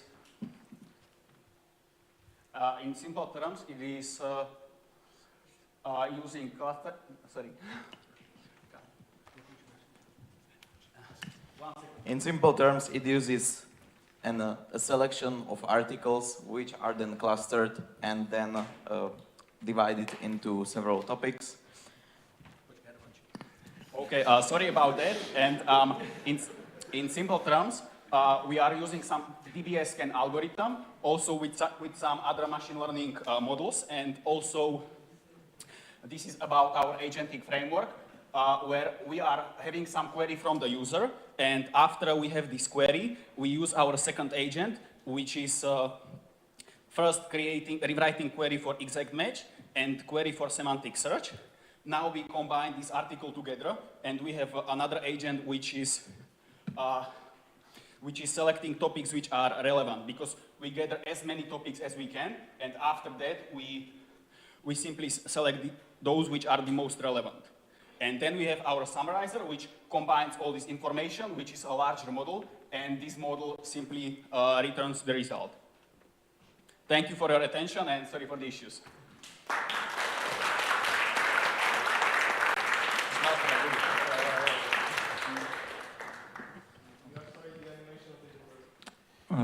That's always happens. One question, did I get it right that you, when you present the articles to the reader, that you rewrite them so they are not biased and there is no clickbait? Did I get it right?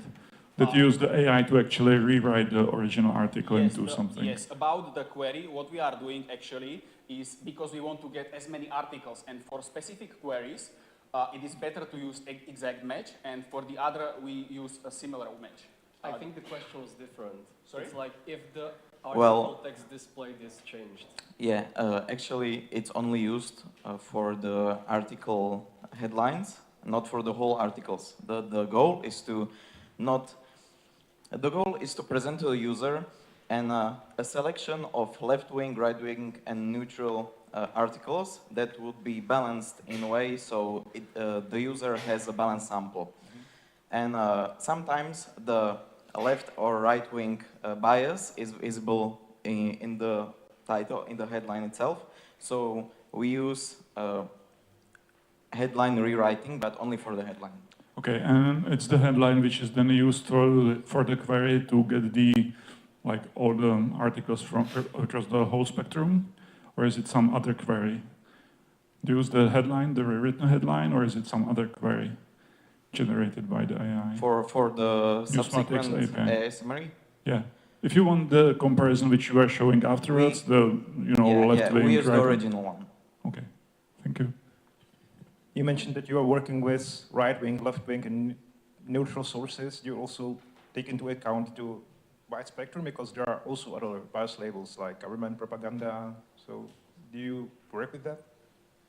Well, this is actually something we thought about, that we actually divide the news articles into various categories, and the articles about politics are the ones that are where the bias is mostly visible. So in that manner, we actually take a sample that is mostly consisting of left, center, and right-wing publications, and we don't use government propaganda and the other tags. I'm gonna jump straight to the data thingies. So I think the query rewriting was spot on. I'm also just like a question when you're rewriting for semantic search. Like, how do you deal with that? Like the person might get keywords into the query, but then like if you rewrite it, you're essentially mismatching the user's intent because you're making up hypotheses for what he wanted to search. Yes, this is actually a great question, and that's why we use the combination. We use at the same time in parallel the semantic search and also the exact match search. And then we have some evaluator, which is actually looking at the original query, and from this query it evaluates, and very strictly this article does not cannot be compared or cannot be used for this purpose or not. So in sort of sense, where in the part where you would have re-ranking, you are essentially applying language model as a judge for each of those retrieved documents? Yes, but only as if it is relevant or not at this stage. Okay, so there's a classification that pre-filters the input into the pipeline. Mm-hmm. Yes. And just one thing, so the prompts themselves, or like the agents you say, do they communicate somehow? It is more like a graph, so it goes straight to the straight into one direction, because for this purpose we didn't need to, use some more complex agents, meaning that they need to communicate on the or decision some action, make some decision about some tool usage at the time. This was a straightforward pipeline, therefore we didn't need to do that. Yeah, it's not bad at all. I would just don't call it agentic, because like the agents needs to actually communicate to form that sort of system. But otherwise, the pipeline you have devised was good. So yeah, I think that was very interesting. Thanks. Thank you.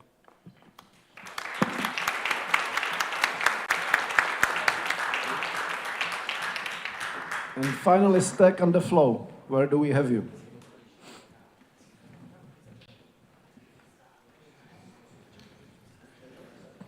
Mm-hmm.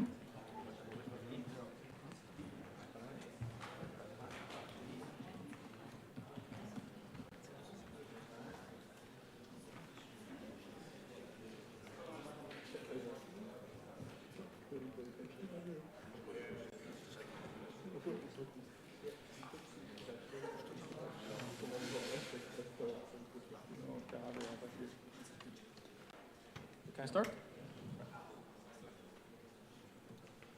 Hi everyone, my name is Patrick. I'm joined here by Vitek, Lukáš, and Jan, and today we'd like to talk about our project.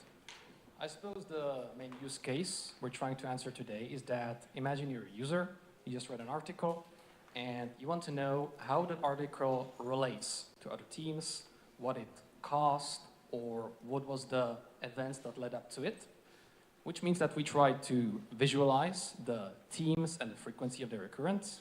And we also tried to perform some causality analysis, meaning we tried to map the events that led up to each other. And the main way we decided to go at this was to use vectorized databases. There will be a quick video demo at the end, but just so you know what we're talking about, the approach we chose was that we have an article, which we represent as the initial node.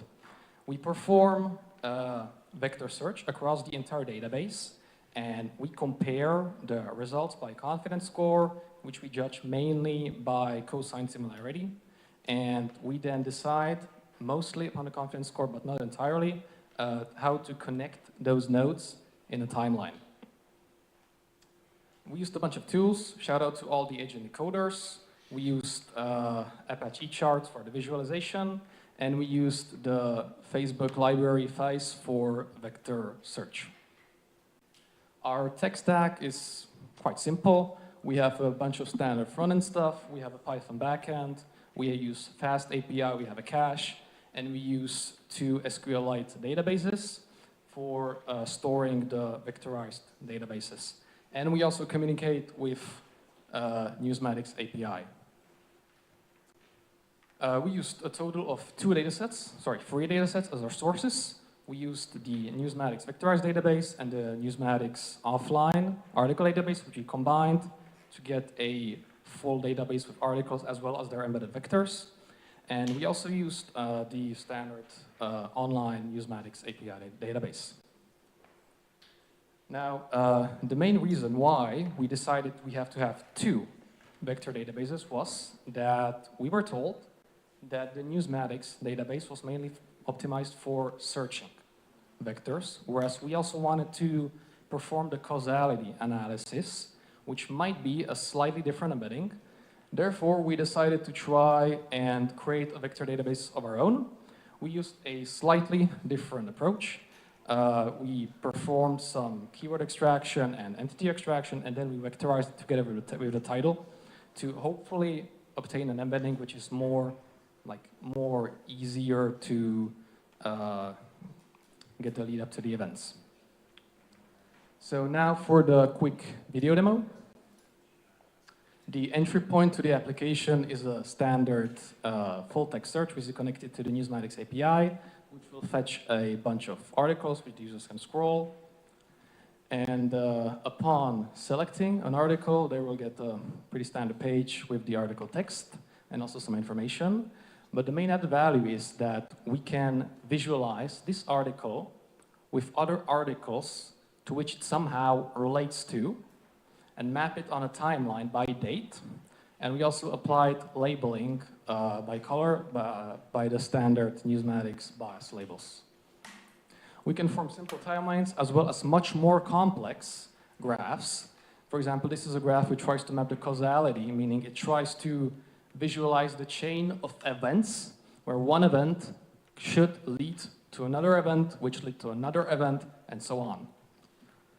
And the graphs we can obtain are very large, they're interactive, the user can click on a node, and there's a link which will take them to that other article, and they can sort of traverse this system.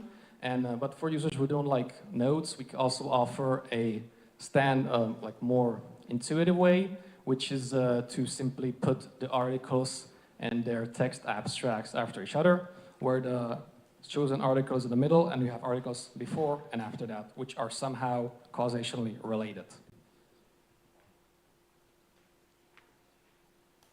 And we also offer this mode as a standalone without a graph. That would be all for me. Maybe one thing that I would like to mention is that, one thing I would like to add, which unfortunately did not have time nor resources, would be to use an LLM as a judge to better evaluate our results. Thank you.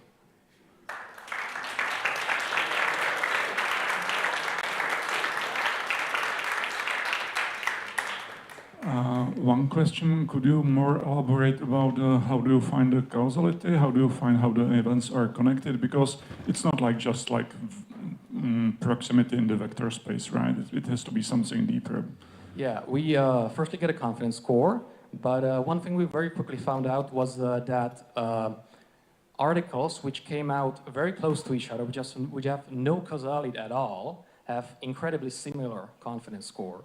So, for example, we introduced a minimum cutoff rate for articles to be linked together. Like a good example would be, I don't know, let's say there's a football match, and so obviously like 6 or 7 different news articles will like all refer upon that, and they will have very similar vector cosine scores, but that is not what we were after. So we, for one thing we did was the minimum cutoff rate, and then we also did some fixed dates, where we want to introduce nodes from, let's say, a bit farther away, both backwards and forwards in time, to get a better grip at possible relationships.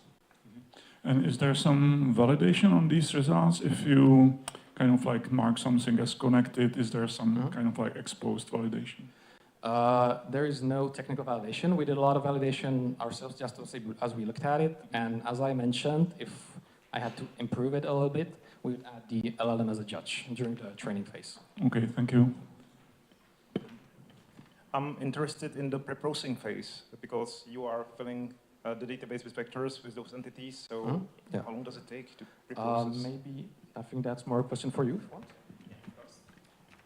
Yes, so our pre-processing pipelines look like that. Firstly, we have extracted all the keywords. Then we extracted all the entities from the fetch articles. And the difference between keywords and entities is that keywords just describes what happened. But entities describe the places, the persons involved, the industries involved, and so on. And we took the approach that we combine entities with keywords that a little bit slightly more information, and we create a vector of these two values. So let's say that every article has about 5 to 10 vectors that we use in our data set to search. And it took us like 2 hours to train it on 35,000 articles. Okay, so now that we are on this slide, so we are vectorizing keyword, entity, and title. By doing that, we lose some part of the information. Which part?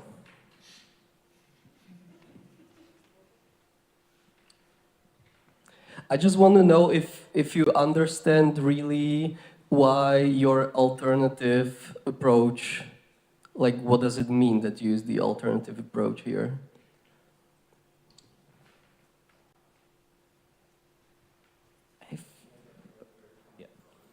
Okay, so when you look at you have 2 approaches to choose from.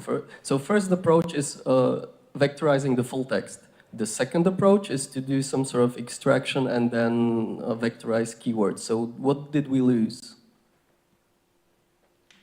Like the overall semantics of whole article. Yeah, like the relations. So for this, in order, if I were to claim that this works better, like the alternative, I would really, need like a good proof, you know.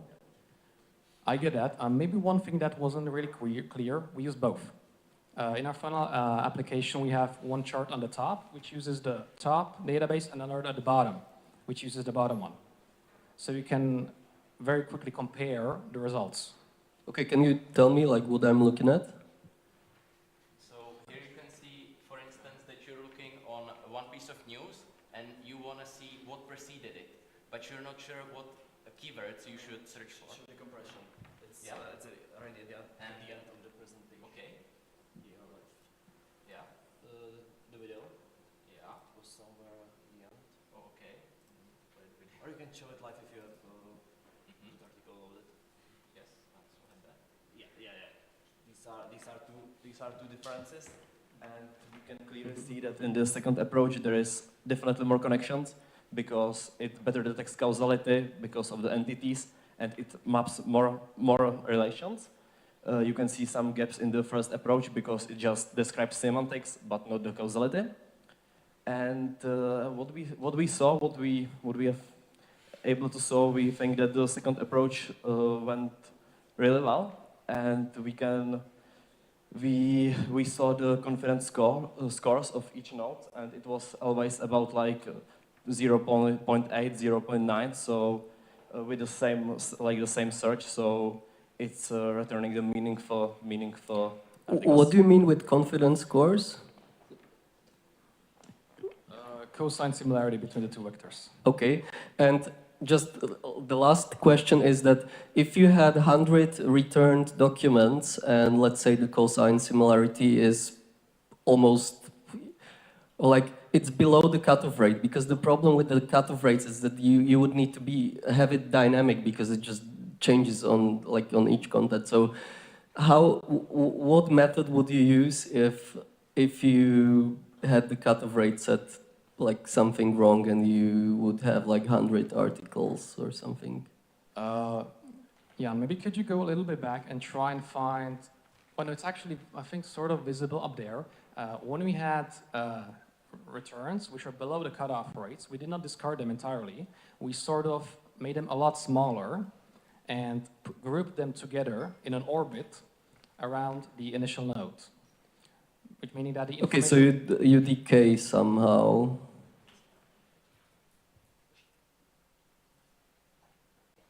These small tiny dots around the bigger one.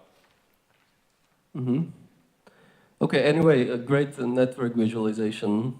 Good job, guys. Thanks.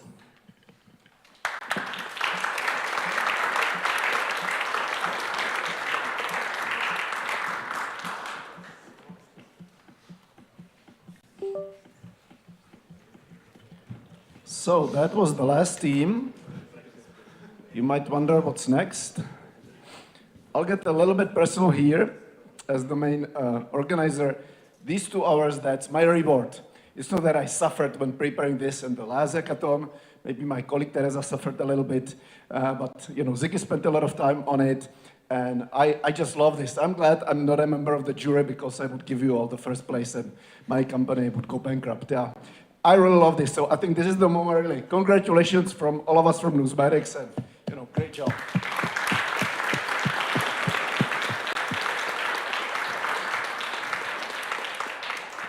Anyway, rules are rules, so the jury and I and Teresa will go somewhere else, as the CIA says, undisclosed location.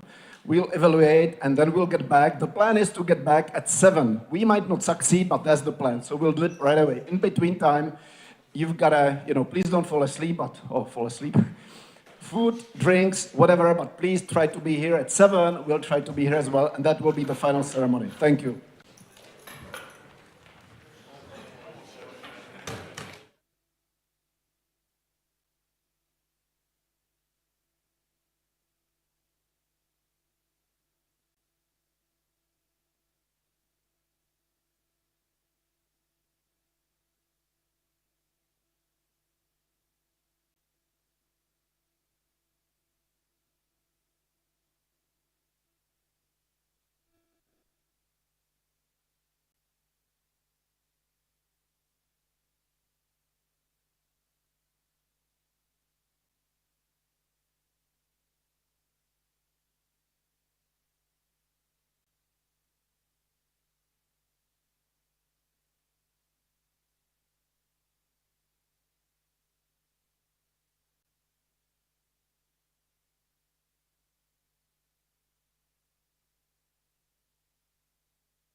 Please, the moment has come. Everyone into the room.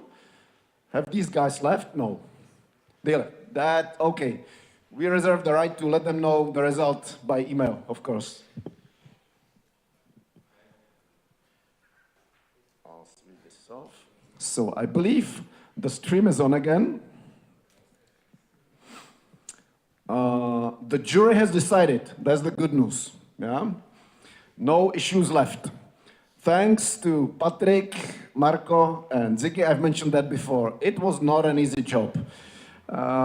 Me and Teresa were just there to then fill out the diplomas. So everyone will receive a diploma. Teams that have ended up on the 4th to 11th places, congratulations. We will not mention who's number 7, who's number 9, who's number 4. We will just use, again, a random order. So now we will give diplomas to those 8 teams that unfortunately haven't made it to bronze, silver, or gold. Anyway, I've mentioned that before. I'll mention it once again. I personally have been really impressed. I know the jury liked the projects as well. So now we will first proceed with giving those 8 teams that haven't made it to gold, bronze, and silver their diplomas. So again, thank you very much. Congratulations. Here. And if Mr. Ziggy, please, Ziggy, if you can be here, yeah, or here, whatever you prefer here. I suggest you're going to be here. Whenever the team comes, we'll take a group photo, okay? So we start again now. Teams, 8 teams, congratulations. That Package Society, Tomáš Burian, and the others, please come over.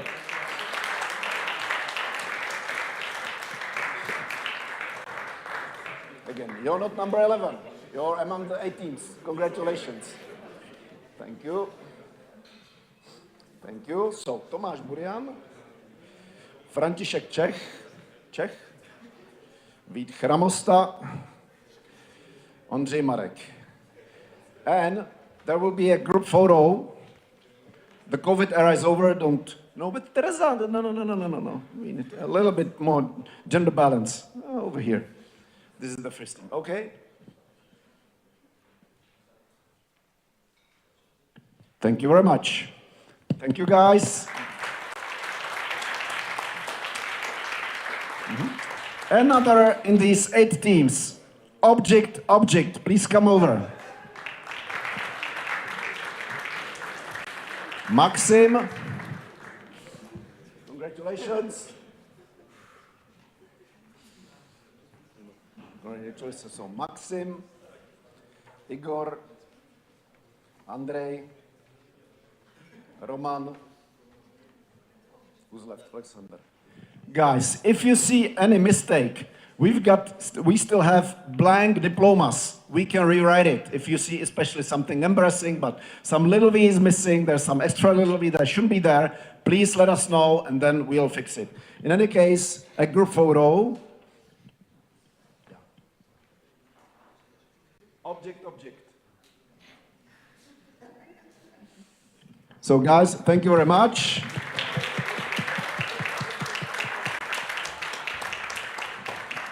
Another among these 8 teams, Mogers, please come over.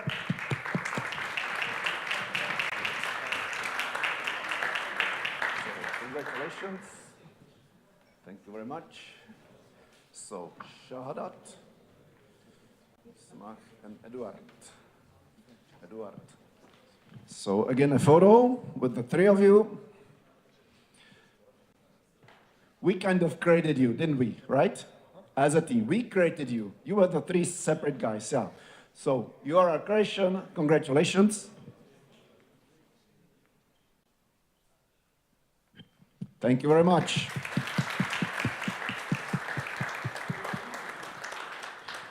Another among these 8 teams, RHS, please come over.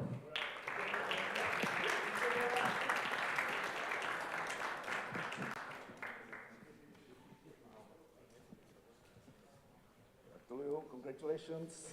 Thank you very much. So, Oliver, Matěj, Ali. Yeah? Group photo? Yeah, but don't worry. We are nice. That is nice, especially nice, yeah.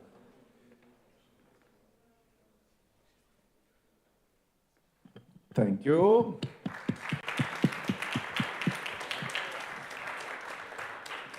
Another among these 8 teams, levé koleno. Please come over. Oh. You're the brave one. Yeah. So, we'll give you the whole packet of the diplomas, and you will represent the team for the group photo. Yeah.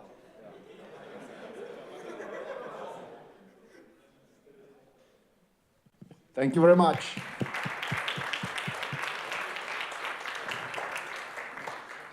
Another among these 8 teams, solo ventiladores.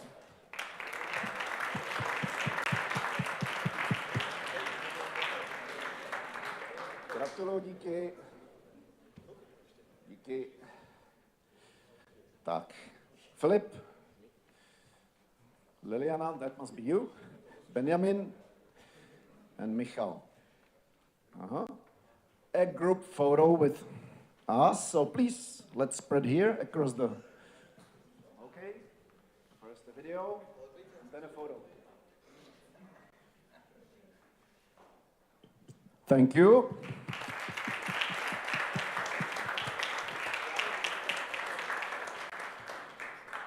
Another among these 8 teams, it's getting close to bronze and silver and gold. Unfortunately, still among the 8 teams, PP Collective, please come over.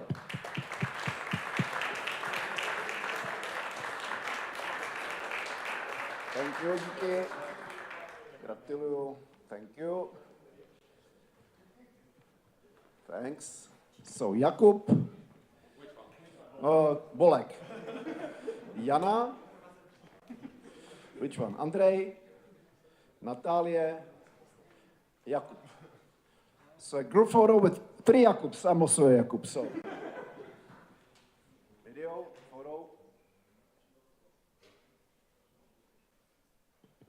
Thank you very much.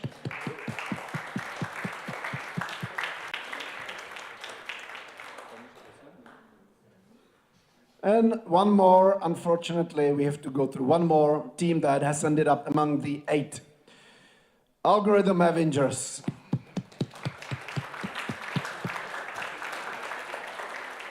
Z jedné strany, tak, někde, tadyhle. Díky, díky, díky, díky, díky, díky, gratulace. So, Michal, Jakubík, Adam, Martin Dolinský, Dušan, Martin Tuček. So please, let's form a line here again.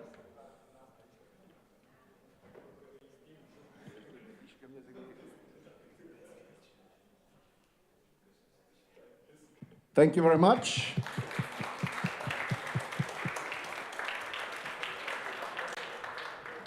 And now the 3 winning teams, starting with bronze, right? 3rd. Stack under flow.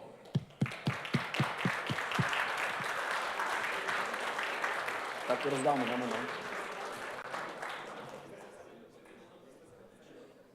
Gratuluju.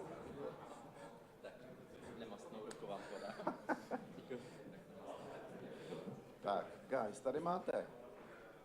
Jo, to penízky, to pak bude pošláno. Tak a tadyhle Vít, Jan, Lukáš, Patrik. Tak, zobrazte tam na tu fotku, prosím vás, s těma penízkami. Tak, a teď si, pojďte si. OK, a group photo. All of you, including us here. So, are we ready?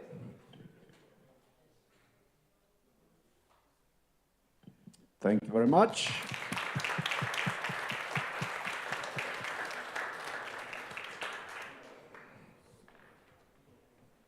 Only the 5 of us, jury and me and Teresa, know this. You will learn it as well. 2nd place, over, right? Spaghetti Chorus Reborn.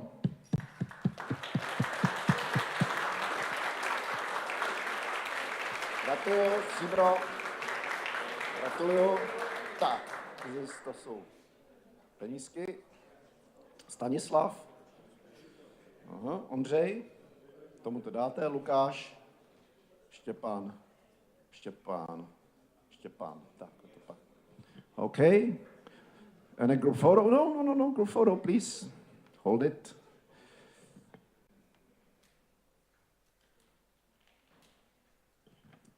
Thank you very much.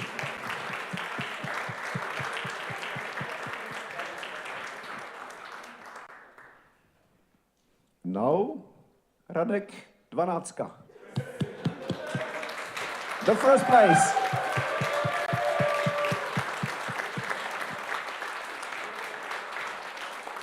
I wondered why the beer is there, now I see. Okay, gratuluju.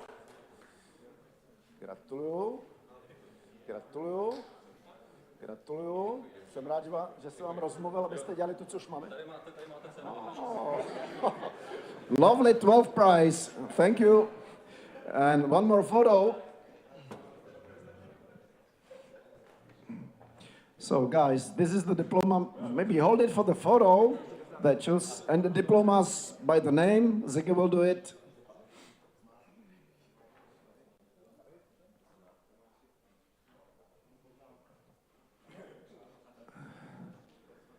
And this is it. So, a photo, video.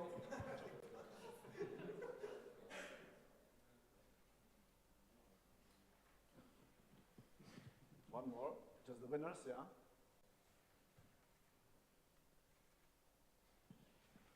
Thank you very much.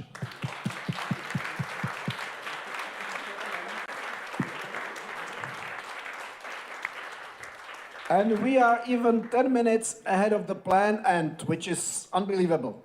So finally, again, thank you very much. Chances are we'll organize another hackathon next year. If that's the case, you will all know.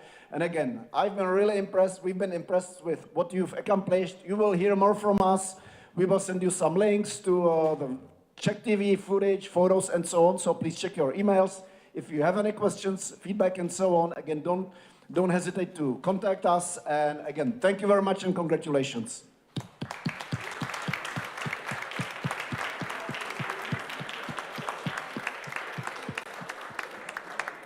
Finally, kind of off the record, you see a bottle, drink it. You see a bottle, grab it. You see sandwich, eat it. You see a piece of pizza, eat it.